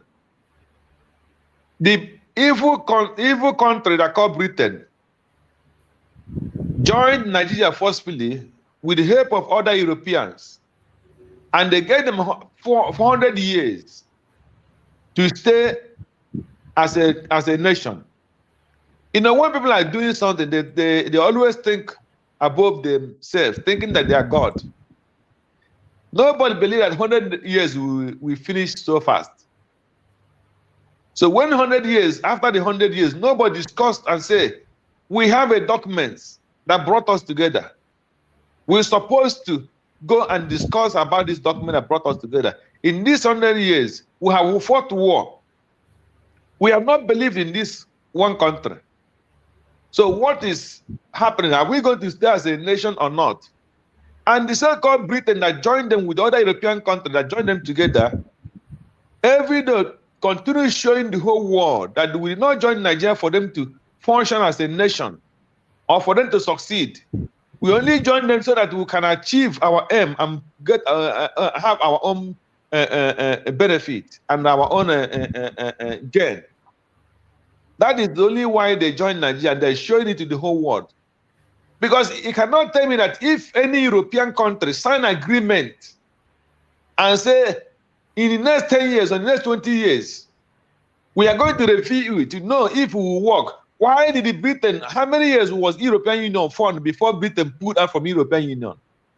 And said, no, they doesn't want to belong to European Union again. And they get their opportunity and they went on referendum and pulled out from European Union. If they want to come into European Union again, they will still go into referendum and they will go into Europe. If Europe accept them, they will come in. Now Trump is giving them condition in NATO because they have an agreement. So why must he come when he come into the agreement that was signed in Africa and nobody will bring up that file? That file will remain forever and ever. Nobody will dust it and say, what is inside this file? We want to know. So why must the file of the amalgamation of Nigeria not being discussed and nobody want to raise that issue? No European want to raise the issue. We amalgamated you more than 100 years ago, and the agreement was after 100 years. You review it. If you still want to be together, then you go to a new agreement. Why is it not being in discussion today? Even in the cabinet of so-called Nigeria, because British are benefiting and they have all demonized all those criminals that they called the politicians and the so-called elderly men in Africa, so that they will, because as long as they are gaining and their families are gaining, every other thing it doesn't matter. So that brings me to the videos you play, because he played many videos, and those videos supposed to be discussed to some extent. You played where the bishops went to Tinubu. So all the Nigerian bishops, both Catholic, I'm a Catholic, all the Nigerian bishops, especially my Catholic bishops. So all these years, there are people who are dying in the East, the kidnapping priests. They have not kidnapped any bishop of Catholic, but it is the priests and the lay Catholics that are kidnapping. All this while, none of them were able to stand on his feet and walk into Asorok and ask Buhari what is happening. They were there when Tinubu was coming to campaign. Tinubu go and hire fake bishops, and they were there. He did not call you. Now, American president that want to stand up against all their injustices that are coming up. Now he's inviting you, and you foolishly went to his office. Is that not a shame? That means they can buy you as they buy those common men on the street. They put your clothes. A Muslim man put a attire of a Catholic bishop and some other denomination bishops attire, and give you some mechanics and some idiots, and they wore it and go and as a bishop in his campaign as a supporter. Is that not a disgrace? Was that a disgrace to all the Christians, bishops, and all the Christians on themselves? And now he's inviting you. Now he's a president. He's inviting you to come in his office, and you foolishly walk inside his office. Shame. It's a shame. It's a shame. And you are representing millions of Christians. It's a shame. My brother, it's a shame, because when you look at, I don't know why our people cannot reason. I don't know why our people cannot reason. If you go there now, maybe they give you a ticket, you come. When you want to go, then he'll give you maybe 1 million, 2 million, 3 million naira as a return ticket money. You go. That is not the Catholic I represent. That is not my Catholic. It's a shame that some of the Catholic bishops participated in that visit. I must say it. It's a shame. So the other one is you showed here is about the killings of a lady in our place by the, what do you call it? What's the name again? Udogachi. In a way,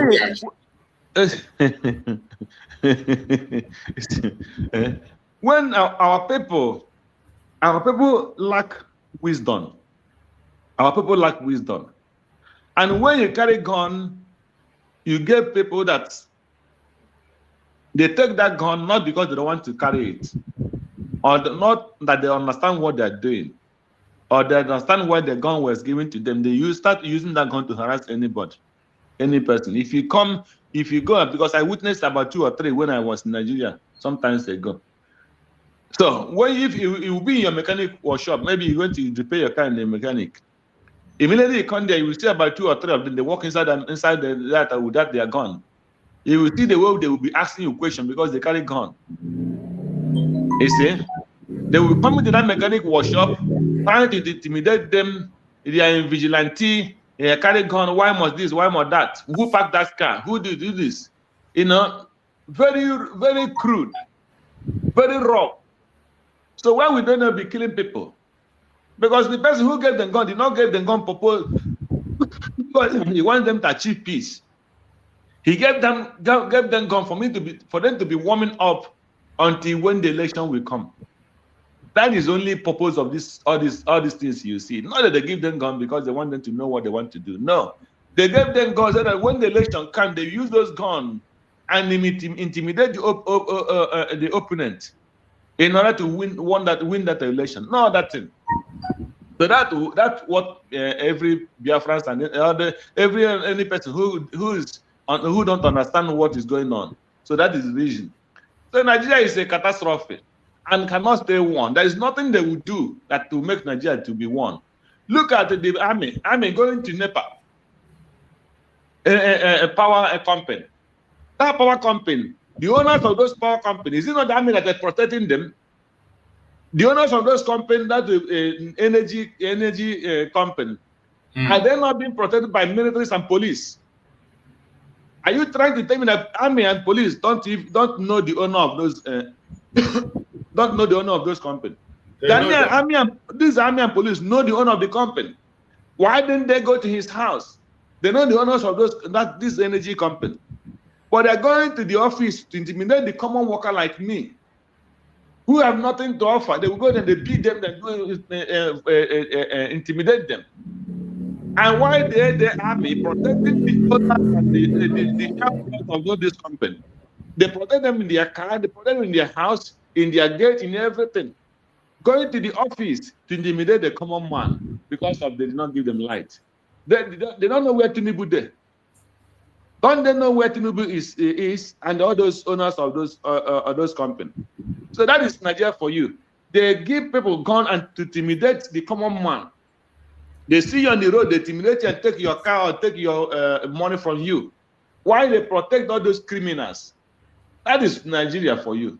Look at them carrying gun, intimidating people. Now nothing will happen to them. Their commanders know about it. Army cannot just move without their commander asking them to go there. You see? So this is the system of Nigeria, and that is one of the reasons why we must end Nigeria. So let every region go and manage themselves. Any person that is on the Biafran government should always please remember all these necessary things. Nigeria is expired. Christians have been killing for all these years. So if we are talking about the killings of the Christians, we'll be talking about the expiration of Nigeria that has expired. Nigeria has expired, and the citizens have right to decide if they want to be together or not. British and European cannot force us to be together. It cannot work. So that is my message to the world and to the Biafrans and all the Igbo politicians, the Biafran politicians, the Ogoni politicians, what do you call them? The Joe politicians, Yoruba politicians, the EFIC politicians, all those Biafra people, all your politicians supposed to ask questions. Why are we not discussing the amalgamation that ended 2014, 100 years? So why is Nigeria still being forced to stay together? This question must supposed to arise now. That is my message to them. Let any other of our brother talk. Thank you. Thank you so much, my brother Greg. I appreciate you. Thank you for that contribution. I can see my brother Max there. Please, Max, before you come in, let's allow our beloved sister Ojugo, because of her time frame over there, to make a contribution. Then our beloved brother Max will now weigh in. Let's hear from you, Ojugo, my sister. Okay. Thank you so much for the privilege, my brothers. Yeah, watching the videos that you played, the thing made me sick, like sick to my stomach. Especially seeing P2B, that video of P2B. In fact, I was about to throw up. You know. But please, if you don't mind not showing that big video again, because I'm about to throw up. Oh my God! Thank you for not showing that. Very shameful. That is how they have just by all means. Jesus Christ. Please, thank you. Jesus. I'm telling power. Hey, power. By all now means. you see that people are no longer. When I was growing up, and when they are campaigning, they are saying, I will do this, I'll put the pipe bomb water, I'll fix the road, I will put the light, I will do this. If you watch the campaign of now, that's not the campaign anymore. At all. They go straight to these Fulanis. You see part of the campaign? Falling, being on the ground, eating. I could see people that I don't know when last they took their shower without wearing even slippers, ordinary flip-up, slippers on their feet. And oh God, my brother, you messed up my day today. That thing is a nice spot. My sister Ojugo, please, I don't even have problem for him bringing himself so low to eat with those people, whether they bath or they have not bathed. But my point, when I saw it, I called a priest friend here. He's from Anambra, and we always talk about this P2B. So when I first sent him the picture, so later he saw it. He said when he saw it, he called me back about 2 hours. Say, Greg, I saw what you sent me. This is very good. This is very good. I said, wonderful. I think it's very good. So when I said yes, very, very good, he paused. Then he said, is very good. I don't sure need your Facebook. I'm not support work. Yes, he never like P2B. I like P2B. P2B his name is Greg. It's my namesake. I love him so much. But my point there is, why did he start eating with this kind of people in his hometown? I think we know that he's so humble to this level. I have been in his own time. I know his house. I have been to P2B's house. So why is he not eating with this kind of people in his town? That's where I was coming. Can he eat like that with his community? Is he able to do that? You see, where this slavery thing we're talking about, this amalgamation thing is we're talking about. They handed the political aspect of that zoo to the Fulanis. To the Fulanis, that's the agreement. Like the brother said, it has expired. And when somebody is expired or something is expired, what happened? You threw it away. Anything that has expiring date will be thrown away. Human being has an expiring date and the person will die and go.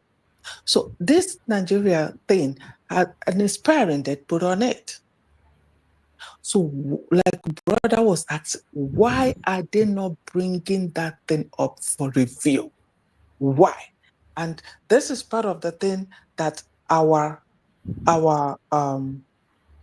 leaders now of Biafra, Dr. Ngozi and his team will be bringing forward. That country has expired. Let's do review. That place needs to be reviewed. There needs to be a referendum. They need to take people's opinion. Do we still want to be together or not? Because they cannot do it. The Europeans cannot do it. Because they benefit from there. Anything Africa is no go area for them. They want to keep it the way it's been. Anybody saying slavery is gone, you'll be lying to yourself. What they did was to modernize it. Are we still under slavery? 100%, more than 100%, yes. Modernize. That's what they did. Yeah. So that people don't see it as slavery. But are we there? Yes. So we need to start fighting the way United States liberated themselves fully, completely. That's why if you're in school here and you spell certain words like the British would do, they will cross it out for you. They will put minus a point for you. We need to really, really, really stay away, like whatever we can do, because we're still under slavery. And these people will not let us until we start hitting that source. Because there is a source, that is something that they attach themselves to. They are parasites. And if you don't forcefully get their mouth out of it, either get their mouth out or destroy all of them with that. They will not be out of our life. And for the Christians, these bishops and pastors and whatever they call themselves, they found what is called can. Where does can come in all this situation? You don't hear about them. And of all the places they can go, because they are respected, they can find their way in international televisions and this for interview. No, it's Tinubu. As they're going, they did that during Buhari, if you remember. They went to Buhari, and as they were going, they were all carrying Ghana must go back. Exactly. I don't know if somebody can get that video. They were carrying Ghana must go back, if you remember. I remember the video. I was actually. Yes. They were entering a bus. I think they get like a bus or something, and they were all entering with the Ghana must go back. That's exactly what they're doing now. They went there to do, not to discuss the death of our people. No. Exactly. No. None of them has, it's just few or one in the north that are crying out loud. Other ones in the Biafra land. Now, it's Sunday donation. Sunday donation. That's all they care for. They put up a school. People that help them put up that school cannot put their children in that school. So they are part of our problem. They are part of our problem. So, but I'm happy we're standing up. We're standing up. And we're standing up against them, against the politicians, because they are part of it. For them not to use their pulpit and speak, preach out, say enough is enough. This, please, oh yeah, before I forget, Mr. Chooks, told you about something yesterday. I don't know, how do I get either your number? Because I will need, when you call that off, what I told you yesterday to cut off and then send out. How do I get maybe in the chat your number so that I will save it and call you. Then you have my number. So as soon as you get that, send it to me. I will spread it like fire so that all this Ibubagodem and whatever that serve Nigeria should go to Nigeria. Biafra land is not Nigeria. They can go to Nigeria and do their job with their masters, so that anybody that refused to heed to this message, you have yourself to blame. Thank you. Yeah. Thank you, my sister. You can take my number down. You just send me a message so that I will send it to you on WhatsApp.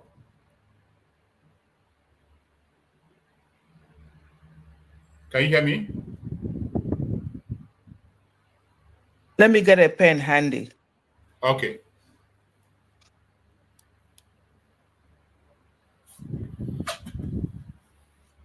It is so sad, the kind of things we are seeing. We will keep on fighting, and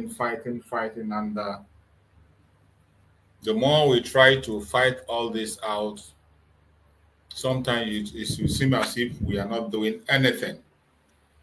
But the problem is that most of us, more especially those who call themselves our speakers, both in politics, in religion, they are the worst of the worst. They are the worst. Our politicians don't care. It is about them. You see one of them sitting on the ground. All they go is they will go up to Sokoto to go and tie turban on their head. Swear different kinds of oaths. Putting up a school for people that do not want education. Doesn't make sense. Yeah? Education is not their problem. It's so sad. They don't care. They don't care. Okay. I'm down to my office space. Okay. You can give it to me. Okay. Plus 447. 447. 864. 864. 397. 397. 169.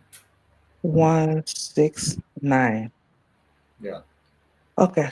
I will save it on WhatsApp and then I'll give you a call so that you can get my number.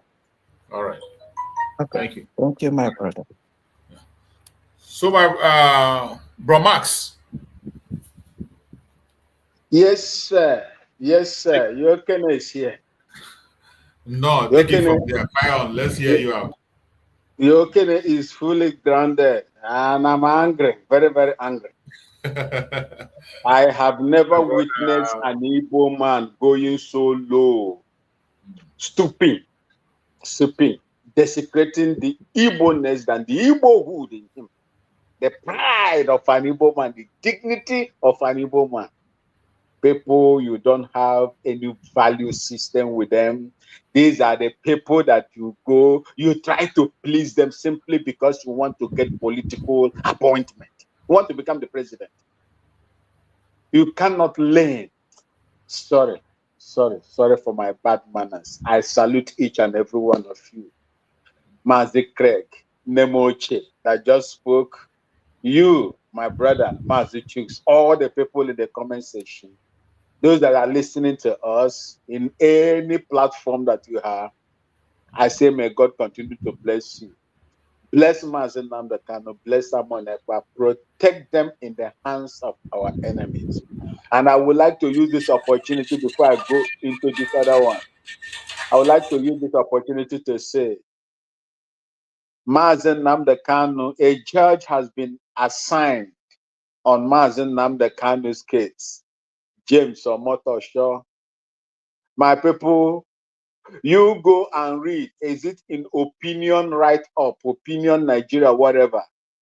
Go and read Pastor Maxwell Nebuihe one of the pastors that has been so strong for Mazi Nnamdi Kanu, although he was criticizing Simon Ekpa, read out, was it yesterday or day before yesterday, he sent me the video because I am on the same platform. I have his number, and was reading the atrocities Omotosho has also committed, forgery, criminal activities, and so many things. Anyone that has Kelek in Nigeria, any of them that is corrupted in Nigeria with the system that they are operating, that is the person that they will always go and assign to an innocent man to oversee, to preside over the affairs of an innocent man. If you read the Judicial Council report on James Omotosho, you will know that even Bintanyako is better than this other one. I'm telling you the truth. When you look more than, I think it was, the man read it, more than 10 paragraphs or so.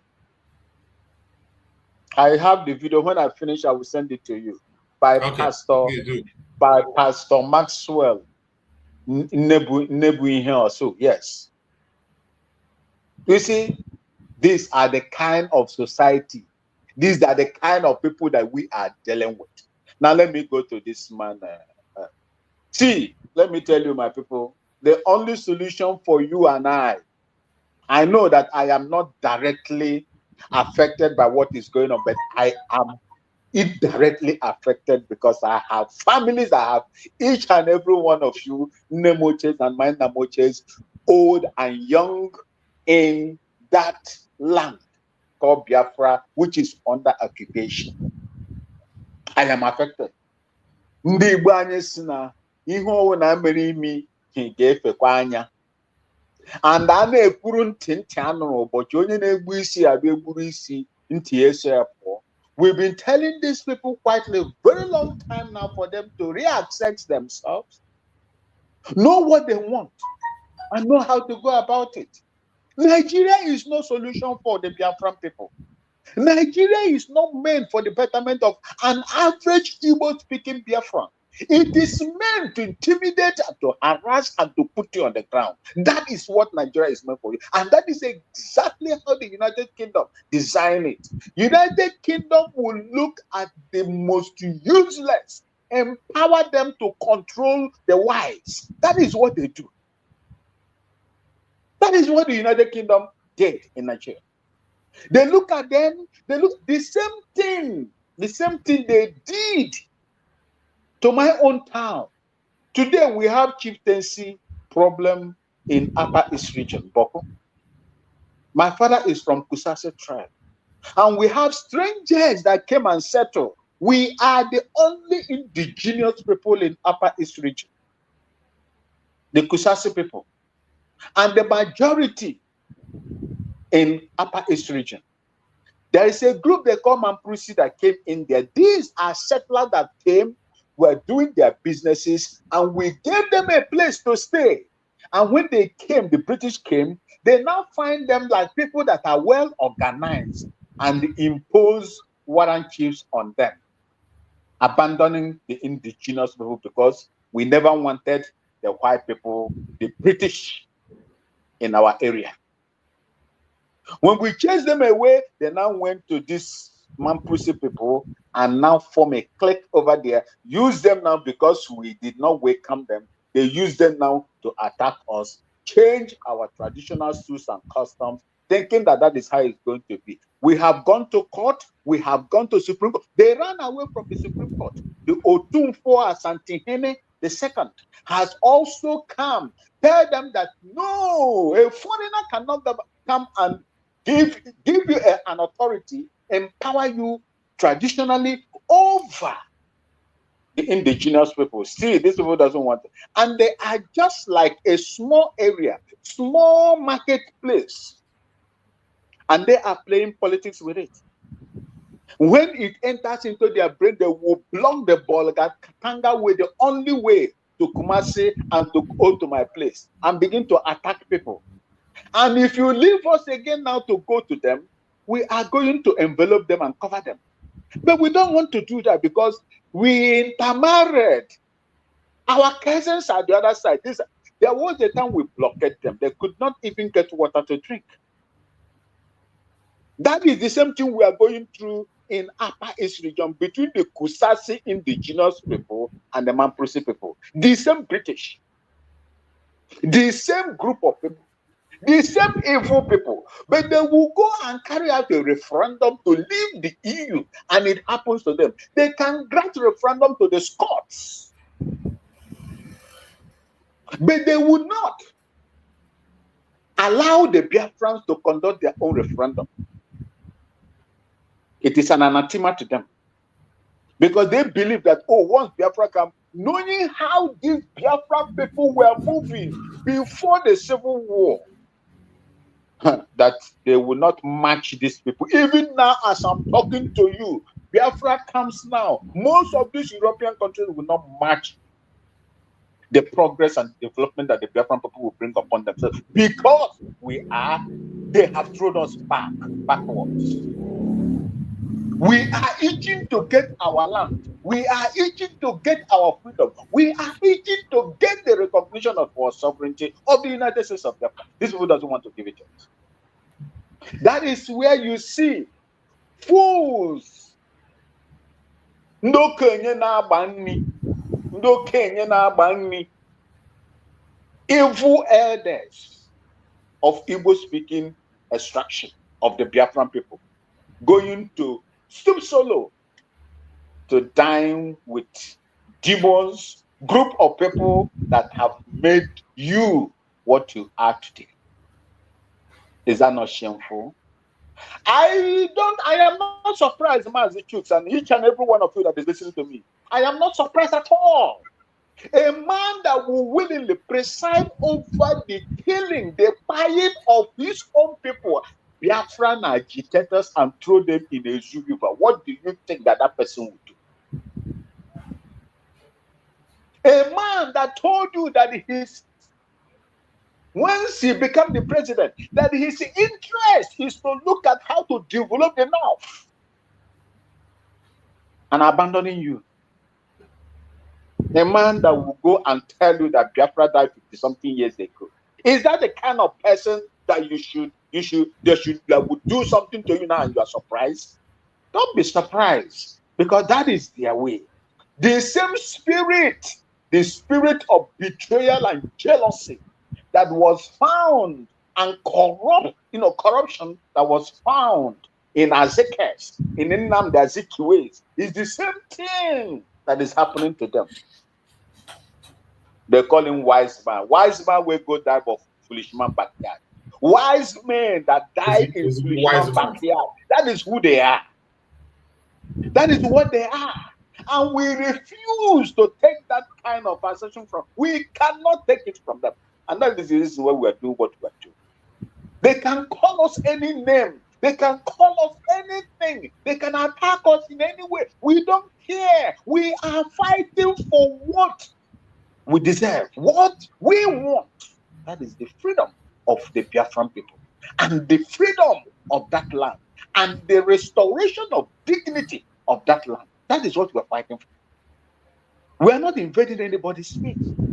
Our people are fighting to leave a corrupt system that is so bad, so evil, that encourages and breeds evil. That is what we want to leave. We don't want to be infested with this kind of people. The Sahelian attitude that they brought into that geographical expression, as Sawulo called it. We don't want to be a partaker of it. That is the reason why we're doing what we're doing. So my people, nobody's going to, what you see, let me tell you, they've been buying people. In some places, like the bishop from Benue State was reading out in America, in White House. They've been displacing them. Even the government staff is telling they are going to relocate them. Relocate them to where? One, the man asked a very vital question that needed answer. If you relocate, they have been displaced. Yes, they are in displaced camps. And the government is telling, oh, we are going to relocate you to a different place. If you relocate them to a different place, what happens to their ancestral land? That Ancestral is the land, question. Morocco. That is the question. People were born in IDP camp. They grew up there. What happened to the ancestral land? Ancestral land, the Hamas, the Chuks, or Morocco. Who is going to occupy those places now? Their ancestral land. Who is going to occupy it? They have given it to terrorists. The Fulanis. Because this is the plan of the United Kingdom to use that place to relocate them and establish them. That is what they are doing. That's what they are doing. So the piling of Christians, look at the mayor of Canterbury, the bishop of Canterbury. You are there. Your church is an extension of your church. It's in the zoo, and your flocks are being killed. Your members are killed by the way they are dealing with them. You cannot talk because gas is flowing. When you speak, you are going to, invoke the anger of the zoo. They won't give you gas. They won't give you crude oil. All the money that you are getting from Commonwealth every year from the zoo, you will no longer get it again. Your businesses will be marked. That is what they are afraid of. And that is the reason why they are selling their dignity for a plate of rice. That is what they are doing. Immediately after that conference, what did Bola Tinubu do? A known drug lord that paid over $400 and something thousand to evade to free himself from going to jail. He bought his freedom in the United States. And today he's there. He has been there when Christians and churches were being piled, burnt, respectively. He was there when the agitators, IPOB, members of the indigenous people of Biafra, were being destroyed anyhow. Their houses were bombed with helicopter gunships and so on and so forth. Soldiers enter into their quarters and begin to burn churches, burn markets, destroy houses and so on and so forth. He was there. He never spoke. But immediately after this conference, and Nigeria, the zoo was about to be included into a nation of concern or interest or whatever they call it, DPC or so. Overnight, he now called the bishops. The bishops of Nigeria foolishly, idiotically, imbecilically, they entered. What did they go there to do? Where were you when your flocks were murdered, senselessly fired in that Nigeria? Where were you? You could not speak. But the president called even the communique of what they did, the communique they did not release. Nobody knew. Nobody knows what they discussed there. I have not. Mazi Chuks, if you have seen the communique, please share it with us so that anybody in the comment section, please share the discussion. The resultant effect of their meeting in that evil cove called Asoro. If you have what they said that they communicate, please share with us. Me, I have never heard it today. I have never heard. I've not heard. Their secret. They will not talk about it now. It's secret. They only collect their. Good. Just like my sister said, they collect their handbag and they go home. Good. They don't collect their share. They are gone. They have been silenced. They will never talk again.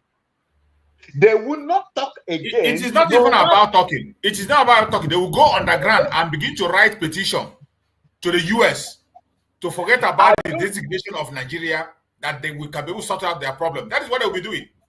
But what they should understand is this. I do not know. Even the embassies, the diplomatic corps in Nigeria, I don't know the kind of report they are sending to their home country. Because that is their eye in that country. What that bishop, what IPOB, is going through, what Mazi Simon Ekpa is going through, what Igbo went through, did they not see it? The buying of agitators that did not commit any crime, that never bore arms, didn't they see it?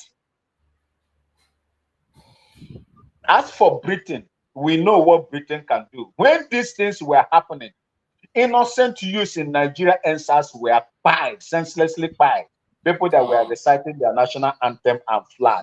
What the British High Commissioner as at that time was doing was to shuttle east, shuttle north, shuttle west, and shuttle just to make Nigeria to be one. Nigeria to be one. Nigeria. And immediately she traveled Catriona land. Immediately she traveled to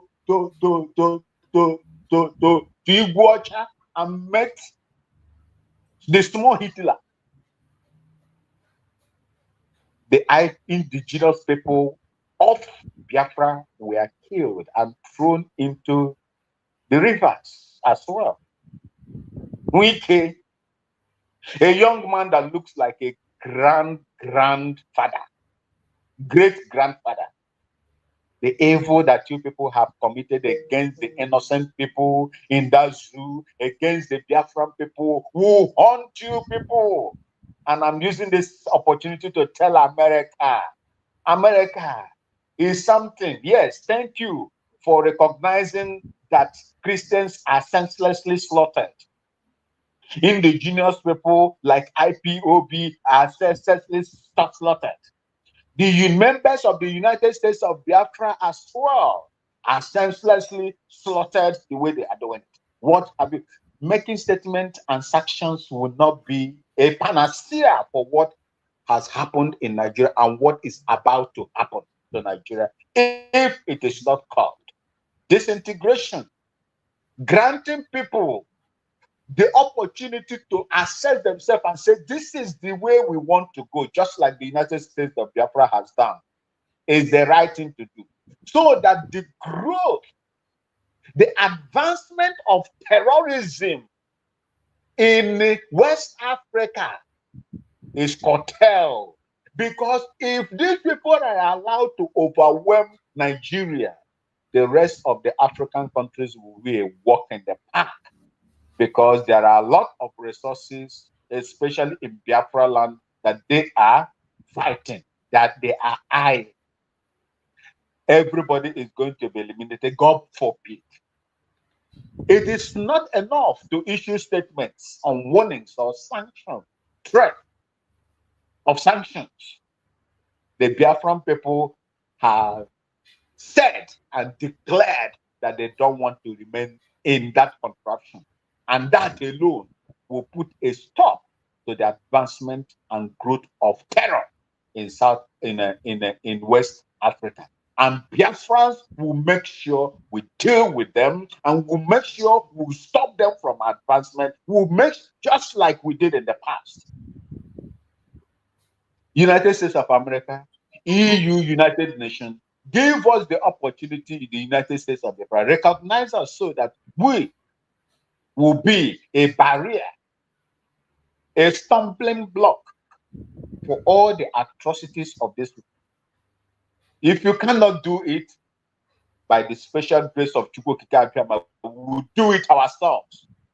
And we will do it ourselves because we value our life, we value our culture and tradition, and nobody from anywhere, whether from the support of the United Kingdom, will make us, will subdue us into accepting a tradition that we know nothing about. Thank you so much, and God bless you. Thank you so much, my brother. You have spoken well, and we must continue. The atrocities of these criminals is so much, and we must not get distracted. When my brother was talking, I was just thinking, and I was just telling myself, every single thing we are doing today as a kind of exposition are things that they know. Every country in this planet that matters have their embassies in Nigeria. Amnesty International have more than enough report about the atrocities of the Nigerian government, atrocities of their military or whatever, the terrorists they are sponsoring. They have all this fact with them. But at the same time, they will always come back and they will want us to do go extraordinary miles, they will begin to expect. I don't know what, I can't just understand what they're expecting us to do. Just like when Finland is today pretending not to know what is happening in Nigeria. Finland, that Mazi Simon furnished them with every information before ever he started this agitation. We saw it. Mazi Simon came on video the day he was going to the presidency. It was on video. He went there. Then the DOS were busy said that he went to the hotel. They never believed that he was part of the government. On video, Mazi Simon went and submitted. The video is still on my platform on Facebook. When he submitted the full details of the atrocities of Nigeria and why he has to embark on this very journey of restoration of Biafra. Before the declaration, he went to them also and he tendered what he wants to do. Every atrocity of Nigeria, they are piled up. I think they are piled up and they submitted to Finland authorities. But today they are still pretending that they tell us they are looking for evidence. We are looking for evidence. We are waiting for Nigeria to furnish us with evidence. Well, the global conspiracy is very, very clear. And that is why it is clear that we have to fight for ourselves and nobody will do that for us. Let me just add this before my brothers come in. You see, Finland was ready to support and they were ready to support me. I was even surprised. That is why any platform that you and I were sharing before, Linda TV show, I would tell you that let's always pray for Finland because that country is a very small country. And what they are doing is only God that is going to protect them and guide them and give them the strength to do what they are doing. United Kingdom could not do it. United Kingdom doesn't want to come out to show you that they are the one that is pressuring them. Do you know who they go to? They first of all impose an evil man in Nigeria and assign France to him. Did you remember that they went to Germany before? Germany refused. Did you remember? Ali Nonyema approached the German people, the German government. Then what did they do? France, they knew that, oh, Francophone are taking them off from their own places. They are answering up.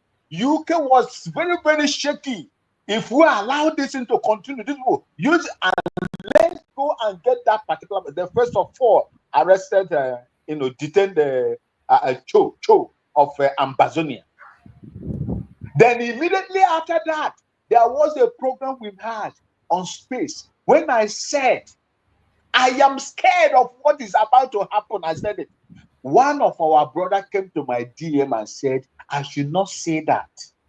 I said, that is how I feel it, because this pressure that is coming now from England, from United Kingdom, using France and Bola Tinubu, we will feel it. Oh, that's what I told him. I think it was within that period they inducted Finland into NATO. I say, Otilo, look at it. Oh, that small country, Finland, how are they going to stand the pressure, the political pressure, the diplomatic pressure that UK, United Kingdom especially, will mount on them? How are they going to survive it? Before we realize the worst has happened, our prime minister was called in, was detained, and so on and so forth. Now it is history. We are here now. This is exactly what has happened. This is exactly what has happened. So, my brother, these people, they know. They cannot. They are fighting because the feeding bottle that they've been feeding for more than 60-something years or since the amalgamation is about to be taken away from them. This is Kuka. Kuka has never spoken. He spoke one time and go away. He spoke one time and go away. Even the conference that Benue bishop went, he did not go. These are people, I will not say he has collected money or so, but the system has a way of, giving them something into their accounts. Oh, Father, for this, then there are more. Which come like the pig in the creek. Their mouth go make. Which come, they won't speak. Their flocks will be, will be destroyed. They will not speak. Thank you. Thank you so much, my brother. Why I brought up this man's picture, every one of us know him, Coca. He is one of the people that went to Tinubu for that very discussion. And Tinubu have rewarded him with a position. Tinubu gave him, said, Tinubu appoints Bishop Coca as Pro-Chancellor of Federal University of Applied Science in Kaduna. Okay. This is a man that they are killing his people. A man that they are killing his people. After they went that meeting with Tinubu, yesterday now they have announced his appointment. Yesterday, they appoint him as Chancellor, Pro-Chancellor of Federal University of Applied Science in Kaduna. These are the people who will come and speak big grammar. People who are supposed to represent you as a Christian. His people in the north are dying. He's busy collecting. Somebody like him is supposed to be in the US where this complaint is being led. But look at what he's doing. What a shame. What a shame. My brother Akonyo Wetere, go on. Let's hear from you. Yeah, so good afternoon. You're welcome. Brother, thank you very much for your work. Oh, you are doing wonderfully well. Good afternoon to Uncle Maxwell and Greg.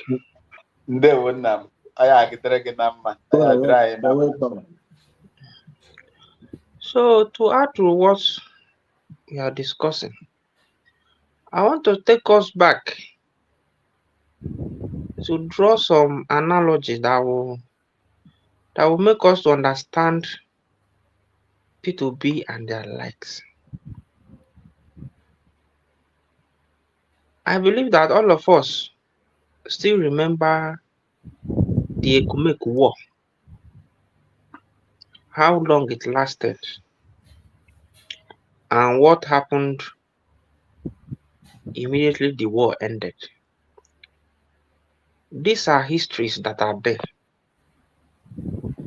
And these histories, the Oyibo that we are clamoring for them to help us, it is on the tip of their fingers. Their elders knows more about it. So we are a different people. If we could take the white 40 years and they could not displace us, rather they inducted us into the system and brought out their plan B, which is divide and rule. How are we thinking that they will come to make us to stand again? Now I will go to the King of Belgium, Leopold II. The later he admonished the missionary that they sent to Africa. What that letter contained. Maybe Uncle Chooks, you will browse it, you bring it up, you will then read it for we Biafrans. It will give us more understanding of who the white are and how they break us and set up all these hooligans that we call our leaders today. And it will help shape our understanding, the reason why they are behaving the way they are behaving, the likes of P2B. Now, before you analyze who P2B is, you have to ask yourself, who made P2B? How did this almighty P2B came to be? How did this almighty P2B make his money? It will give you a better understanding of who P2B is. I have said it in several platforms, even on your platform, I've said it countless number of times, that during 2023 election, being that by the special grace of God, I do study about history, and that is what I gain from listening to Nnamdi Kanu, because I was a science student. But while listening to Nnamdi Kanu from 2015, he made me to start making research, because at the end of every of his program, he will give you one assignment. Like when he told us to go and check about Ibuku, they force people to smelt iron. So, and that is the same thing that Simon did. There's never a day that Simon will come to speak to the Biafrans that at the end of his teaching or his broadcast, that those that did believe on Biafra will not have something to go and check and verify. So forth and so on. Now, all these people that we call our leaders, they know what they are doing. My uncle, Uncle Maxwell, is talking of a minority that is disturbing their people today.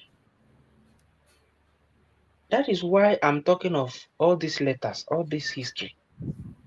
Where Britain could not, the combination of Britain and other countries, the European countries that came to conquer Africa,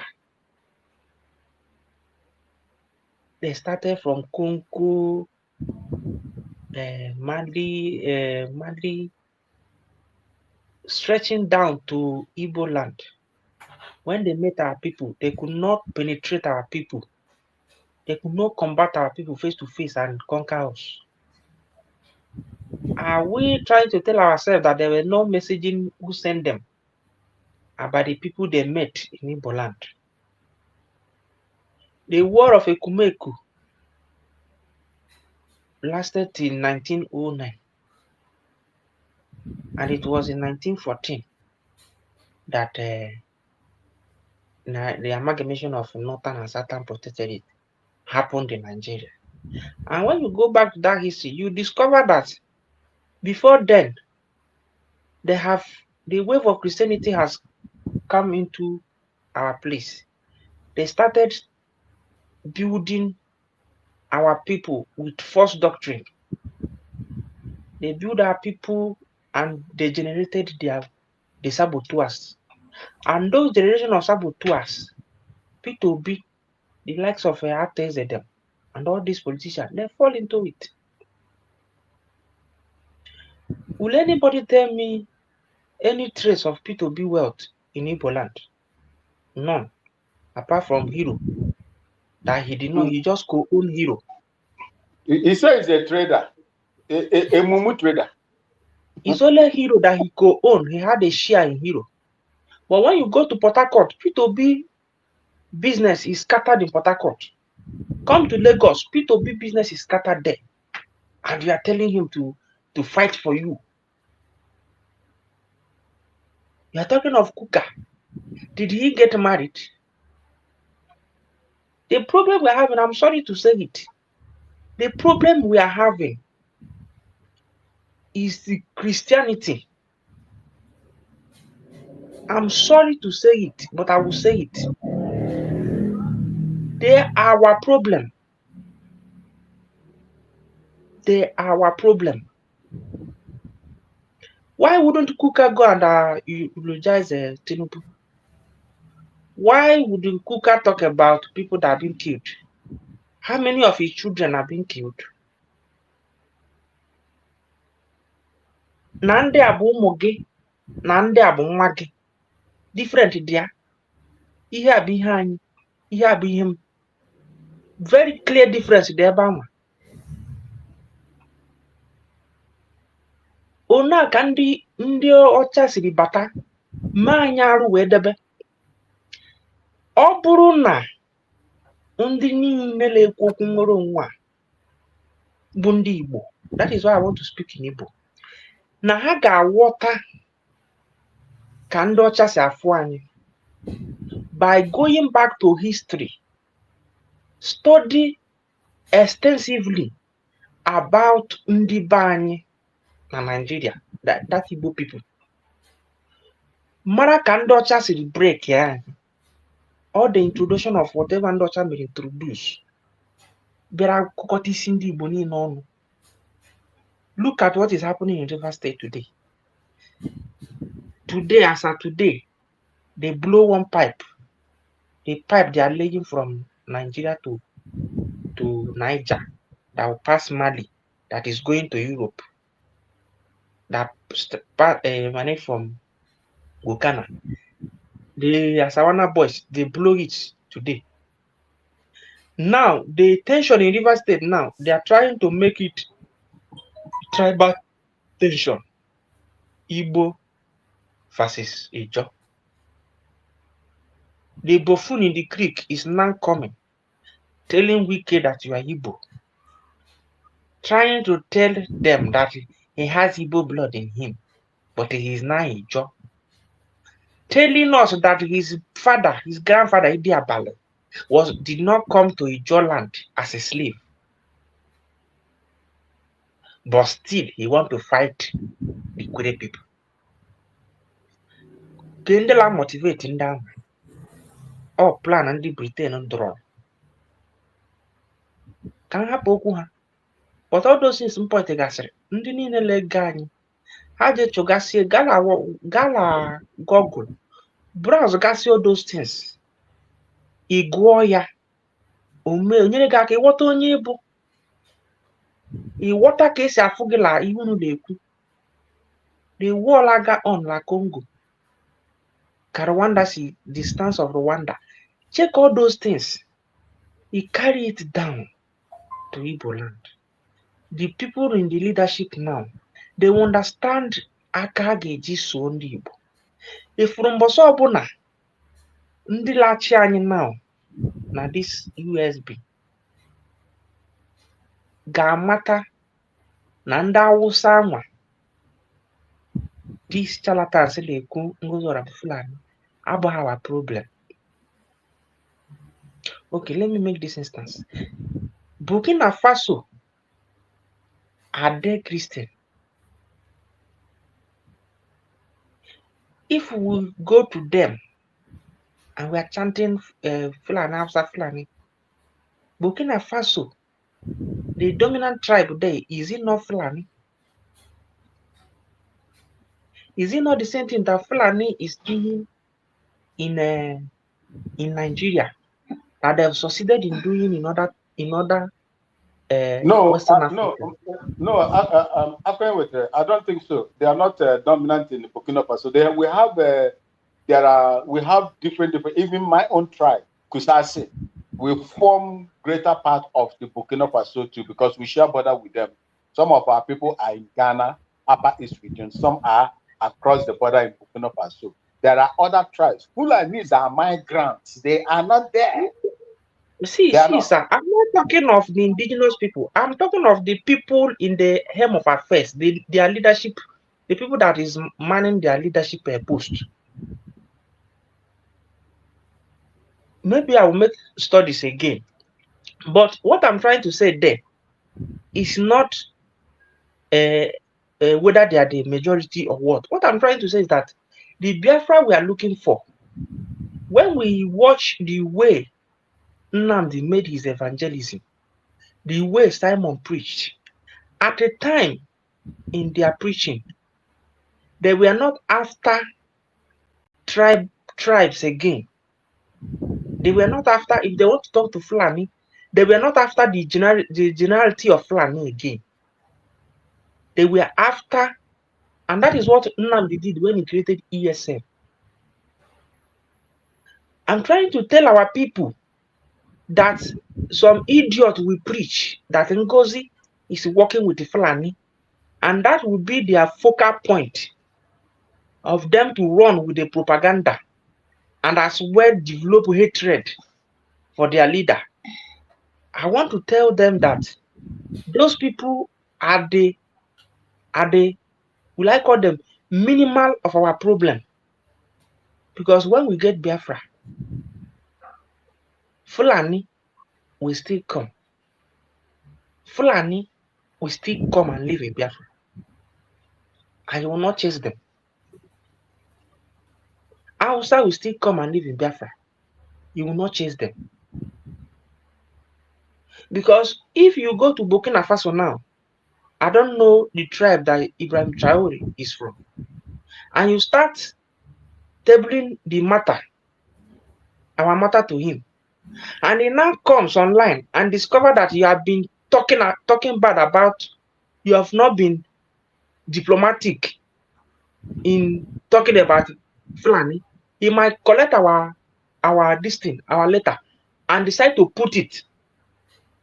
But when we read history, we will come to an understanding on how to handle issues that we are having at hand. So what am I trying to say now? The earlier our leaders now know that those people that we are shouting that is our problem is not even our problem. Even if Fulani call them and give them money, and we now decide to sanitize them, because Governor Simon no now, I'm a declare Biafra. Now some governor Kagi Boso.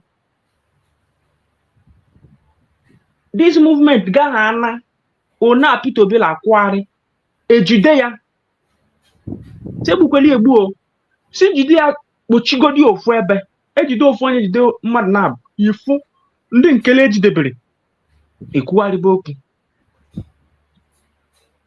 Ndị nkele ejidebere ekwugharịba okwu because na bụ ihe ndị ọcha mere mgbe ha lụzuru ekumekwu war, ha werezie anyị bata anyị n'ime nọgide tiri ha chọrọ ịpụ, ha bịazie ha gakwuru ndị na-enweghị ọnụ agwa ha na anyị ga-akwụnyere unu na ndị anụnwa bụkwa ndị nwe ndị a nwe ebe a na anyị kwụnyere unu now unu agba mbọ jide ha. That is why ha ji divide ya all the tribe, destroy ya all the indigenous people n'ala Igbo, were ego nye ndị, were akụ nye ndị labụghọ ndị na-eche maka ndị Igbo. Okwu Peter Obi na-ekwu o nwere akụ ya, o nwere ihe na-enye ego dị n'ala Igbo, but ife ebe ndị mmadụ na-edefend ya nlaajụ ma onye anụnwa ọnwụjukwara ara afọ. Obi Kuba na ego niile ọ na-akpa onwego eni akụ ya bara uru, ọkụ ihe ọ na-azụ ekere ndị Igbo na-abụ keke na pep, but ọ dị bizi arụ ụlọ, arụpụsị ụlọ, arụ nga ihe niile na Abuja. So these are the people that is our problem. These are the people that is our problem. And this problem bụ ihe ndị ọcha mere initiate n'ime ha.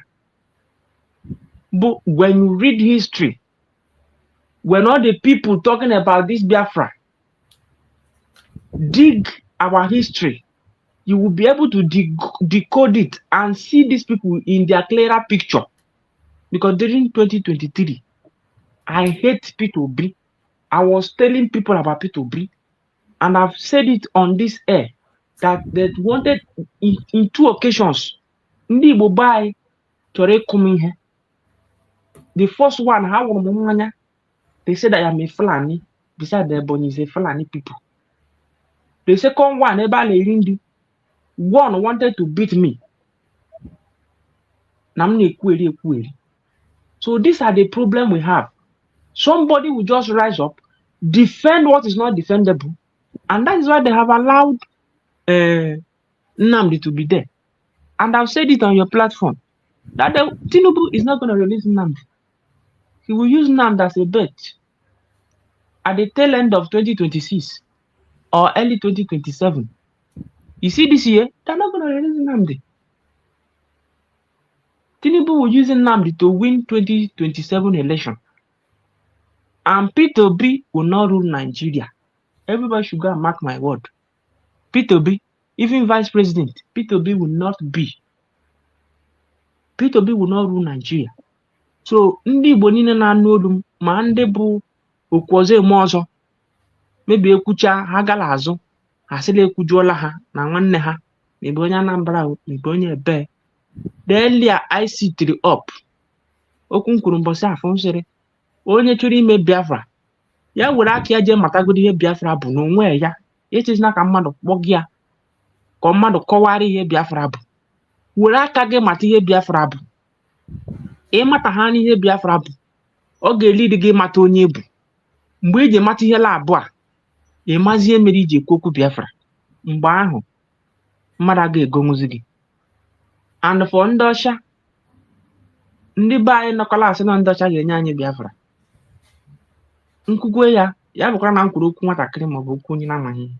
Ndị ọcha, the Europeans, they will never look on our way, because they discover that revolution and awakening is now coming up in Biafra, in Africa.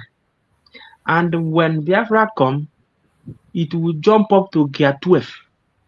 They will never let us go. If we are waiting for them to come and tell us and tell Nigeria, they can never let us go.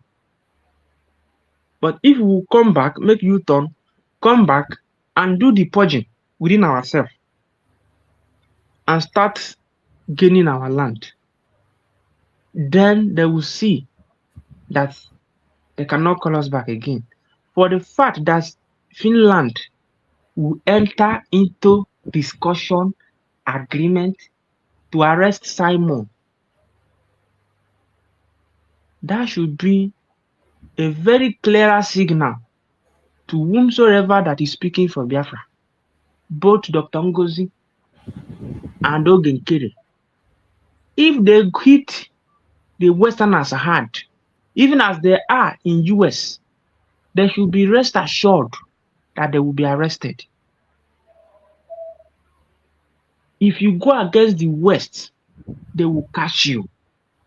The thing we should do, I don't know, but I will say it. Our people should engage themselves with the history of Biafra, history of who the Igbo people are.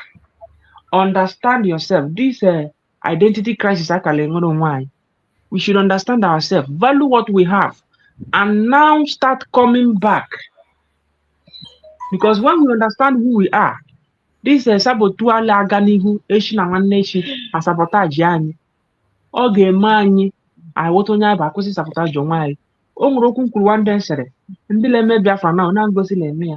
Ya gba mbọ fu na le eme ihe guzoro, because ya ga-abụ our plan for tomorrow. If it is Nigeria ga-eji destroy you. But ọ bụ na USB, pending the time Simon ya pụta or Nnamdi Kanu, ndị nọ n'isi gbagha na mbọ eme the right thing, create weather enabling ground ha le create now, eme things onu ahụ Ngozi si eme ya, so that mgbe ọ ya etisa ka ọ bụ na enwego ebe a ya agbakwuru. And ndị nke kala akụ asịrị kaka na-ekwueri, kakala eme propaganda, ha mara na o ji mbela ala ji onwe ya, because when you continue ọhụle eme wo ala ya si na egbu ala egbu, onwe ha anya ala egbu. Ebupụta news m ga-akpọ ndị be nke m na video, onwe onye ala egbu, onwe onye ala egbu. Ha form a good strategy ga-enyere anyị aka ka anyị ghọta ndị anyị bụ, jide onwe anyị, anyị sila aka ndị ọcha pụọ. Ọ bụ na ọ bụghị ya, ndị ọcha ga-akwa ata akala enye ha ndị ara, ọ dịkwa possible, because ha abụghịkwa ndị iberibe to bite the finger that is feeding them. Africa is feeding Europe, Britain, and the rest of them. They will make sure that they keep us in this day I know, for them to keep flourishing. But when we discover how they have planned and partitioned the game, we will begin to undo it. And when we start undoing their plan by understanding the code they are using to follow us, our salvation, our liberation, our freedom will be there in our faces, and we will embrace it. Thank you. Thank you for your contribution.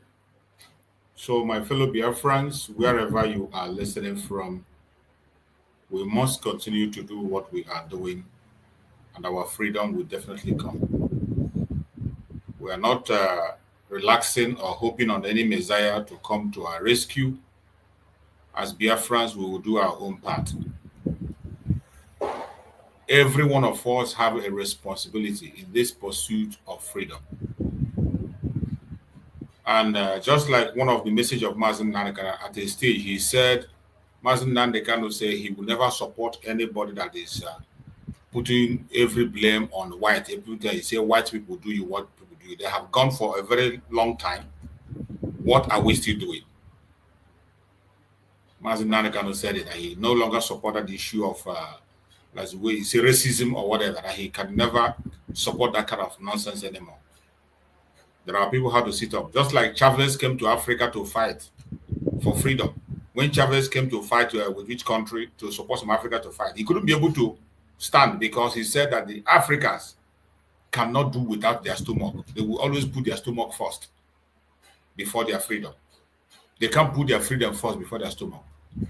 So that is the general problem that every one of us had, and we have to fight it individually. The way I look at things that are happening, when you see things that are happening, even in the issue of blaming religion, I don't even blame religion in any of those things. Because this is a thing of choice. We made our choice what we want, and we pursued our stomach. If you want to talk of tradition now, look at tradition. Is it not this one that this one that swear in the name of whatever, Adandembo and whatever? Finally, with all the tradition, where is she today? Where is she today? So it's about individuals. It is about individuals. There are some of us that don't have conscience, and it is people that will only put their own personal interest forward. Personal interest. Even during the colonial masters and all the things that religion brought or whatever, they still brought some good things. They still brought you hospital. They brought whatever. At the end of the day, some of us, you will choose the bad one, and we left those good ones they brought. And they have left us for so many years now. We are still there. Nobody is saying that the pursuit of Biafra is going to be easy. It is going to be a task that every one of us must tighten our belt. It is going to be a very great task.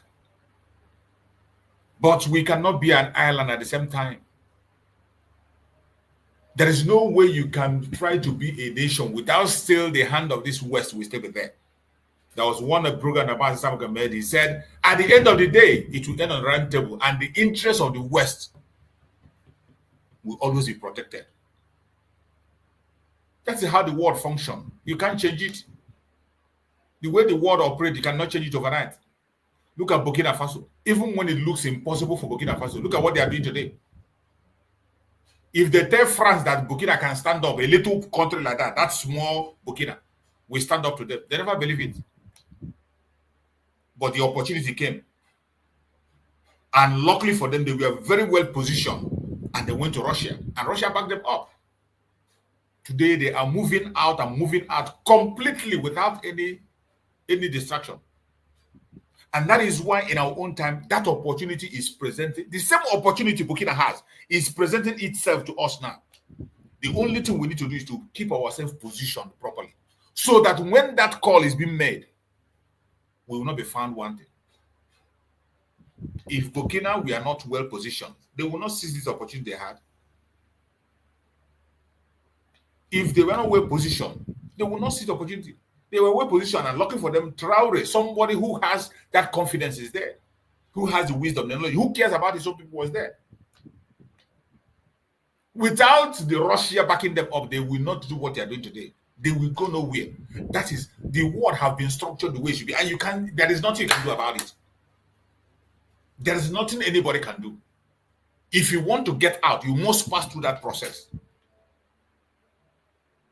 They have partitioned it, and there are certain people that must dictate what happened. The success you are seeing in Burkina today is because of the backup of Russia. A solid backup. The problem came, and the channel opened, and they waited on it, and they are making good use of it. Today, that same channel is about to open. It's about to open in the US. That is why sometimes when I see this distraction that we are seeing in our midst, it is painful. It is painful. And in the midst of that distraction, the hand of our enemies are still there. They are still there. But by the special grace of, once we are well positioned, there is nothing anything can happen. Anything can happen. There's nothing that is impossible on the planet Earth. There's nothing that is impossible. The possibility of us having our nation is there. Only one support is what we need. And the opportunity is presenting itself. It's presenting itself gradually. They can continue to hold my Sam if they care. They can continue to hold him if that is what will make them happy. But the more they hold him, the more that opportunity will create itself again. The same thing, the more they hold Martin Nandikan, that's an opportunity that is presenting itself. Those of us who still have some freedom, position ourselves well, forget about our personal interests. Forget your personal interest. And this forgetting your personal interest is in every ramification, whether you are on media, whether you are in the Liberation Army, whether you are in administration, whether you are in finance, wherever you find yourself, whether you are just OES member, supporter, forget your own personal interest. Always concentrate on our collective interest.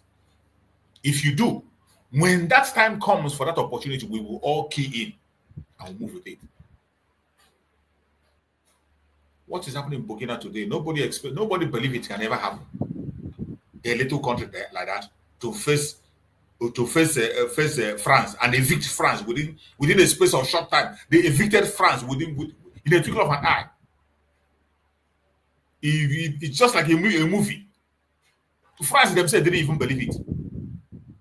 They never believed what happened. They didn't know how it happened. This Goliath we are seeing today, this Nigerian British Goliath, we can still do the same thing. It can happen. You will wake up one day, you sit in and change. That is what the most important thing, that we position ourselves at the right place, at the right time, doing the right. And in our own mind, individually, forget about that your personal interest. Keep your stomach aside first. We know there are people who can never control that. But if you have good percentage of people who are straightforward in the aim of affair, why not? Even Traore, while Traore was busy trying to build the country, there were people who are still working for France and trying to overthrow him every day. They are still trying to pull him down. In his own country, there are still people who are working for the colonial masters. But the determination the guy has is what is going to lead him. And at the end of the day, victory will be achieved. We must not give up. The only thing we have to do is for us to position ourselves where we need to be. And forget this issue of blaming the colonial master. Let's just forget about that blame for once and focus on what we can do. Can we just remove our mind from that blame once and focus on what we can do? Put ourselves in order and position ourselves where we can be able to tap into the opportunity when it comes. Because it's going to come. The opportunity is already presented itself. You can see it, I can see it. That is why sometimes when I see all these idiots that are ranting up and down, forgetting what we come from, it is painful. But we must continue. We are going to be rounding up now. We have been here for almost 3 hours. My brother Greg, let's hear from you. Give us your closing remark as we round up on the program of today and prepare for the next program. Bro Greg, are you there? Yes. Thank you. Yes. Which it's no more which way Nigeria, it's not which way Biafra. Or the Biafrans. Because Nigeria is dead. Any person that is still discussing Nigeria today, for him to carry on, that person is dreaming. Nigeria is a forgotten land. Let everyone forget Nigeria. Let the Northerners forget Nigeria. Let the South forget. Let the Middle Belt forget. Let every Easterners forget Nigeria. Anything that called Nigeria is dead. The earlier Nigerians start to understand it, the more better. I will always remember this for them. Let them remember it earlier, know it earlier, think it earlier, and do it earlier. Nigeria is not more existing. Look at a common child, Papa, that said that he went to buy egg that we used to sell 800 and they were crying that it's too expensive. Now it's 6,000 something. And the child was crying, asking Tinubu questions. And the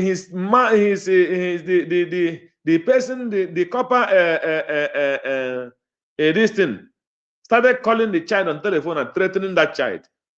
Is that a country? That is not a country. Because nobody is free. No single man is free in Nigeria. If they can try to call a child that is having 1 year service as a youth child, after 4 years of your university or 5 years, 6 years, you will go to serve Nigeria, a country who will provide you house and allowances for you to feed. And the allowance they will give those children will not be enough for them to even enter taxi. Those allowances cannot take them home. Those allowances cannot give them even nothing. And when the child cry up, there's somebody who is on the power, call her on telephone and start threatening the little child. So that is the kind of country you want to build. And somebody will be deceiving you. If people become, it will change. It will never change. If Atiku come, it will change. It can never change. Because let us assume that Tinubu have packed all the money he wants in this world and he wants things, it will not change. The person behind him will say, oh, because you have gathered all your money, now you want the corruption to stop. It cannot stop. All the aboros that Tinubu trained in Lagos, what will he do with them? All the criminal government he planted, what will he do with them? All the governors, senators that he packed in power, how will he stop them into power? Because he brought them in with corruption. People don't understand how rotten Nigeria is. Nigeria is totally rotten. Look at the military. Look at how military is terrorizing people. Look at the military. Are you telling me that Nigeria is a country that will survive? A military will just bang into a big building like this and start using their gun and everything, breaking those places. How long will this thing change? How will the people be changing when he enters power? It is impossible. The only thing that can change Nigeria today is only when Nigeria is divided. It will be better for the north. It will be better for the east and south. Let people stop deceiving themselves. Let the religious stop deceiving themselves. How long will Buhari call you as a bishop and he did nothing? Tinubu came, it was worst. It is worse. Do you think if Obi come, it will be worse? You will still go to that meeting and you will not achieve anything. Why are you deceiving people? Why are you deceiving people?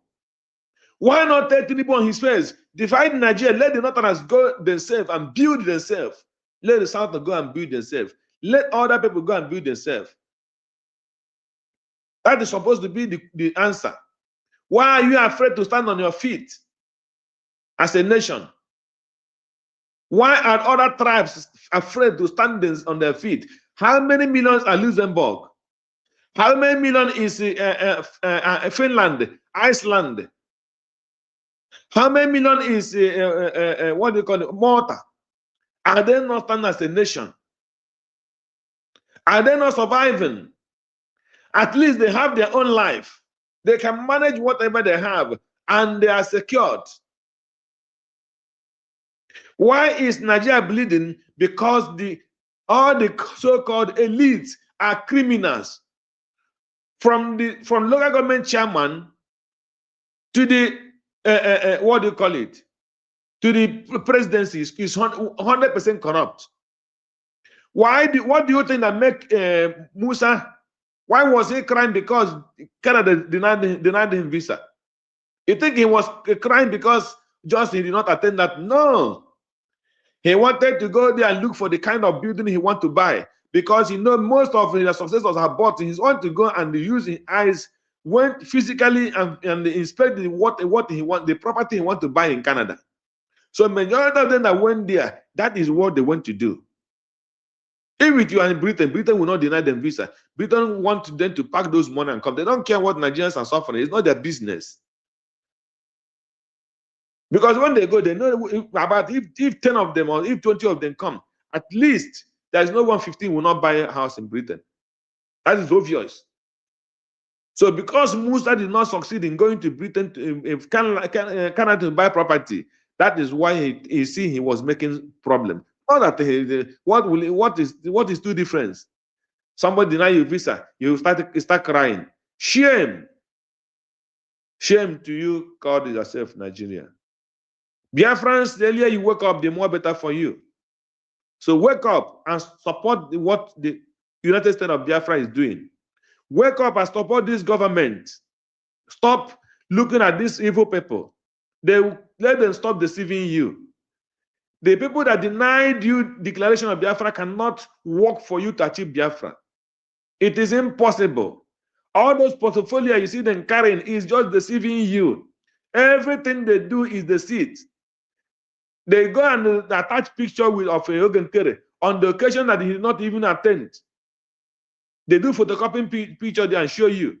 And they do another one arrow pointing where Ogun Kere is. And when the full camera coming, nobody found the Ogun Kere there. Why are they the same people? These are the people you are trusting that will bring you Biafra. Shame to those people who follow them. My only anger is not even against Nigeria now. My only anger is against the Biafrans who are still delaying this movement. That is my problem. Thank you, my brother Choose. And Max. God bless Biafrans. Stay strong, my people. All the media who are preaching the truth gospel. Remain on truth. Don't blackmail Ogun Kere for anything that Ogun Kere did not do. Don't put it. No media should put it on him. Say exactly what he did. He refused to do account or to give us accountability. He refused to obey the order of Simon Ekpa. He gave order for armies to stop fighting, and they were killing our people. These are his offenses against Biafra. I don't believe in propaganda. I believe in reality. So those evil he did, I will call him evil for that. Am I praying for his death? No. I want him to live. But those things evil he did, I will call it out as evil. Only him know why he did all those evil. That is my message to him. I will continue telling him the truth. Is he a brother? Yes. But he did evil. What he did was evil. And we will continue telling him, let him stay aside and let the honest people fight for Biafra. Thank you, and God bless all of you. Thank you so much. I appreciate you. Let's hear from our brother Max. Our brother Max, give us your closing remark. Are you there, Max? Yes, I'm here. I'm here, Max.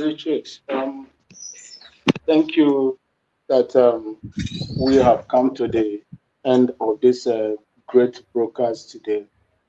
Biafrans, the only thing I would tell each and every one of us, United States of Biafran people, is that the freedom of our land, the freedom of our own people lies in our hands. It is not in the hands of those people that also created the problem we are going through. They created the institutions of contraction that we find ourselves in today for their own convenience. That is how they created it, for easy administration. That was how the zoo was created and forced upon us. Knowing who you are, they refuse to make you at least part of the heads of that contraction, because they know that you are going to override every obstacle and make yourself a great people. They didn't want that to happen. The most useless among, let me call the children, these are the people that they get. People that you saw, even with quota system, they cannot progress. With quota system, they can never progress. Why you are burning candles and reading in Biafra land to qualify for unity schools, the rest, even with quota, they cannot. That is the kind of people that they have joined us together. And reasons why we must free ourselves from that contraption, from that evil. is for our dignity to be restored as we were before.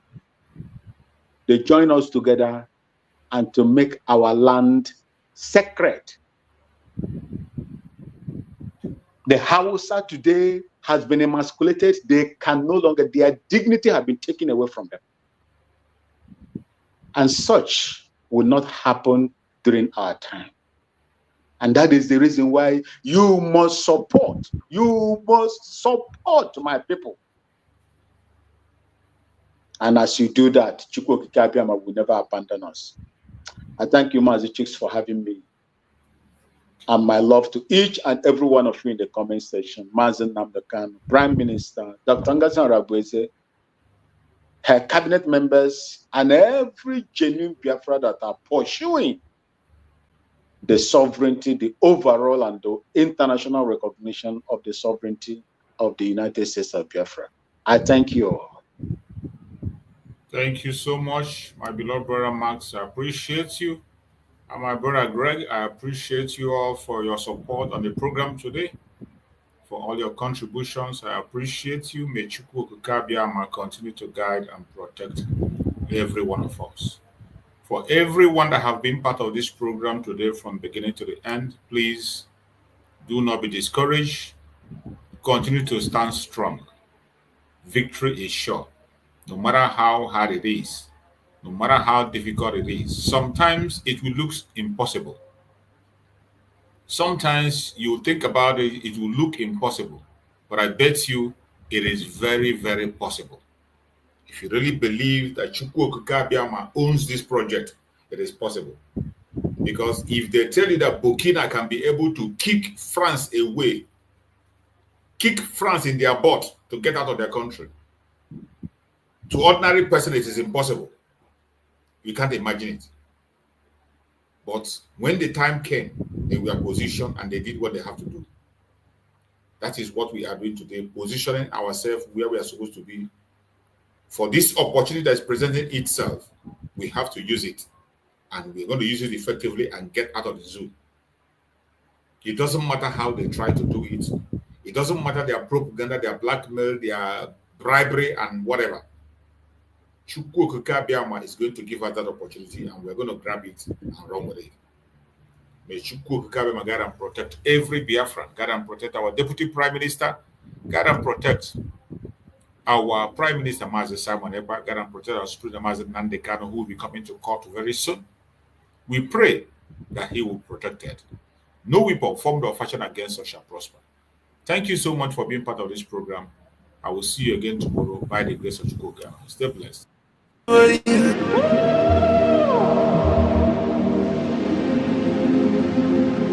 Natulaje bano mabuli vemelem. Kuja. Atibe kwa natula ne bovo. Timalugo no nugodo kokodo nyano be hule. Dani moda tulilu. Naya kalakala kwa lerinu mwangulu. Ngula matali waso jere futa mbaka njuba diali. Kama abulezi okwenu. Naba kalakelu egonezi enwe. Nubocha kalakelu egonudezi. Maka na baba nenu waralu nunuteyi. Umu Biafra kunyenwe. Umu Biafra kunyenwe. Unanu kwa ni mono nuno mono nezi biakenenwe. Ono nenu lila tono nanda gulugu seji tono nugu banatayi. Kanyi wele fobi wena tabanu ubanyo. Makana nyuko no 1 million no we bofu wa mabulezi okwe. Naka ni kwata million kepa wacha sienyi ka kesu ezo pabule be wero tamano. Umu Biafra kuyenwe. Kanyi wele fobi wena tabanu ubanyo. Magalophobia Bakama Nana no go no way.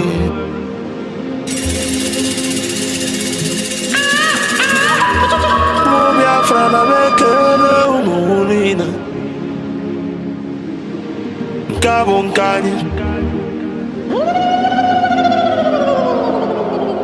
Mwadati na ijele wanye bekeneli Okwage bulu kwekene na fandi otu Biafra is our hope And the Biafra is our religion Nkodi na wata chieza muno bibu onye iwere ya Wesi ya kene kene rugio Adubagwo chukwo Ikemba one of Biafra land mmangu Adawunele kala ya dike Mafondi mojiri diebu bebide biche vele mmangu Amusikwodo kweji mali Igbo nine Adagweji malo Biafra biya Adumegwo chukwu Opagisi ekene kene logi Filipu Efyong Amusikwa nwoke kwuloku wekusi okwu si na Biafra ekunye Na ya bụ Biafra ya tulugo wenete Unavulu na ya bụ Biafra ekuigo Noko guli nwata n'aka na ele Opagisi ekene kene logo onye ndu Maazị Nnamdi Kanu Amadike Biafra kede ebe n'olike Amadike Biafra bialulo She has no jurisdiction to try me. None whatsoever. I came out of Opagisi accused from my case and cannot try my case. There are things that are happening in this country that a lot of you do not know. It is my duty to make that very, very clear to all of you today. Because the lies are too much. The lies are too much. I sent a petition to the NJC Dr. NgoziOrabueze is using her position for personal gain. Her son and her husband are facing corruption charges. They told them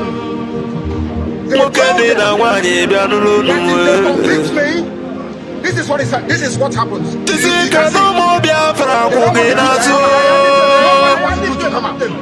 Nobody wants to do it. That's the problem. They sent her to my case. So they can the Biafran government They know na exile cabinet bianulo numwe. Ano ekene unu jisinu ikene.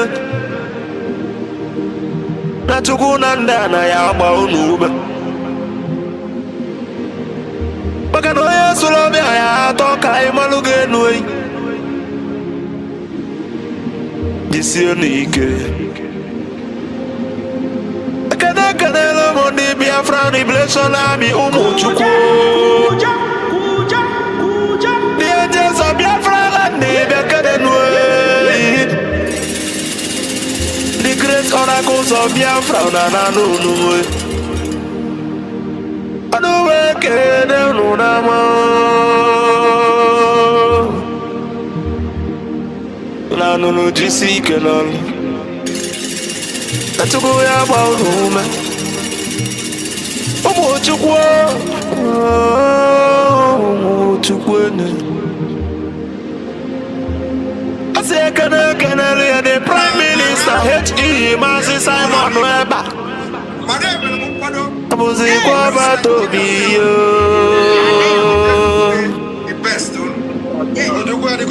Atwele li umu Biafra Bianulo Biotembe will name. When I just show you, you will not see.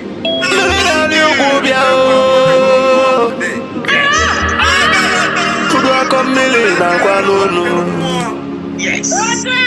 Mwana kwa mubiakeleli o. Odagiri dimu.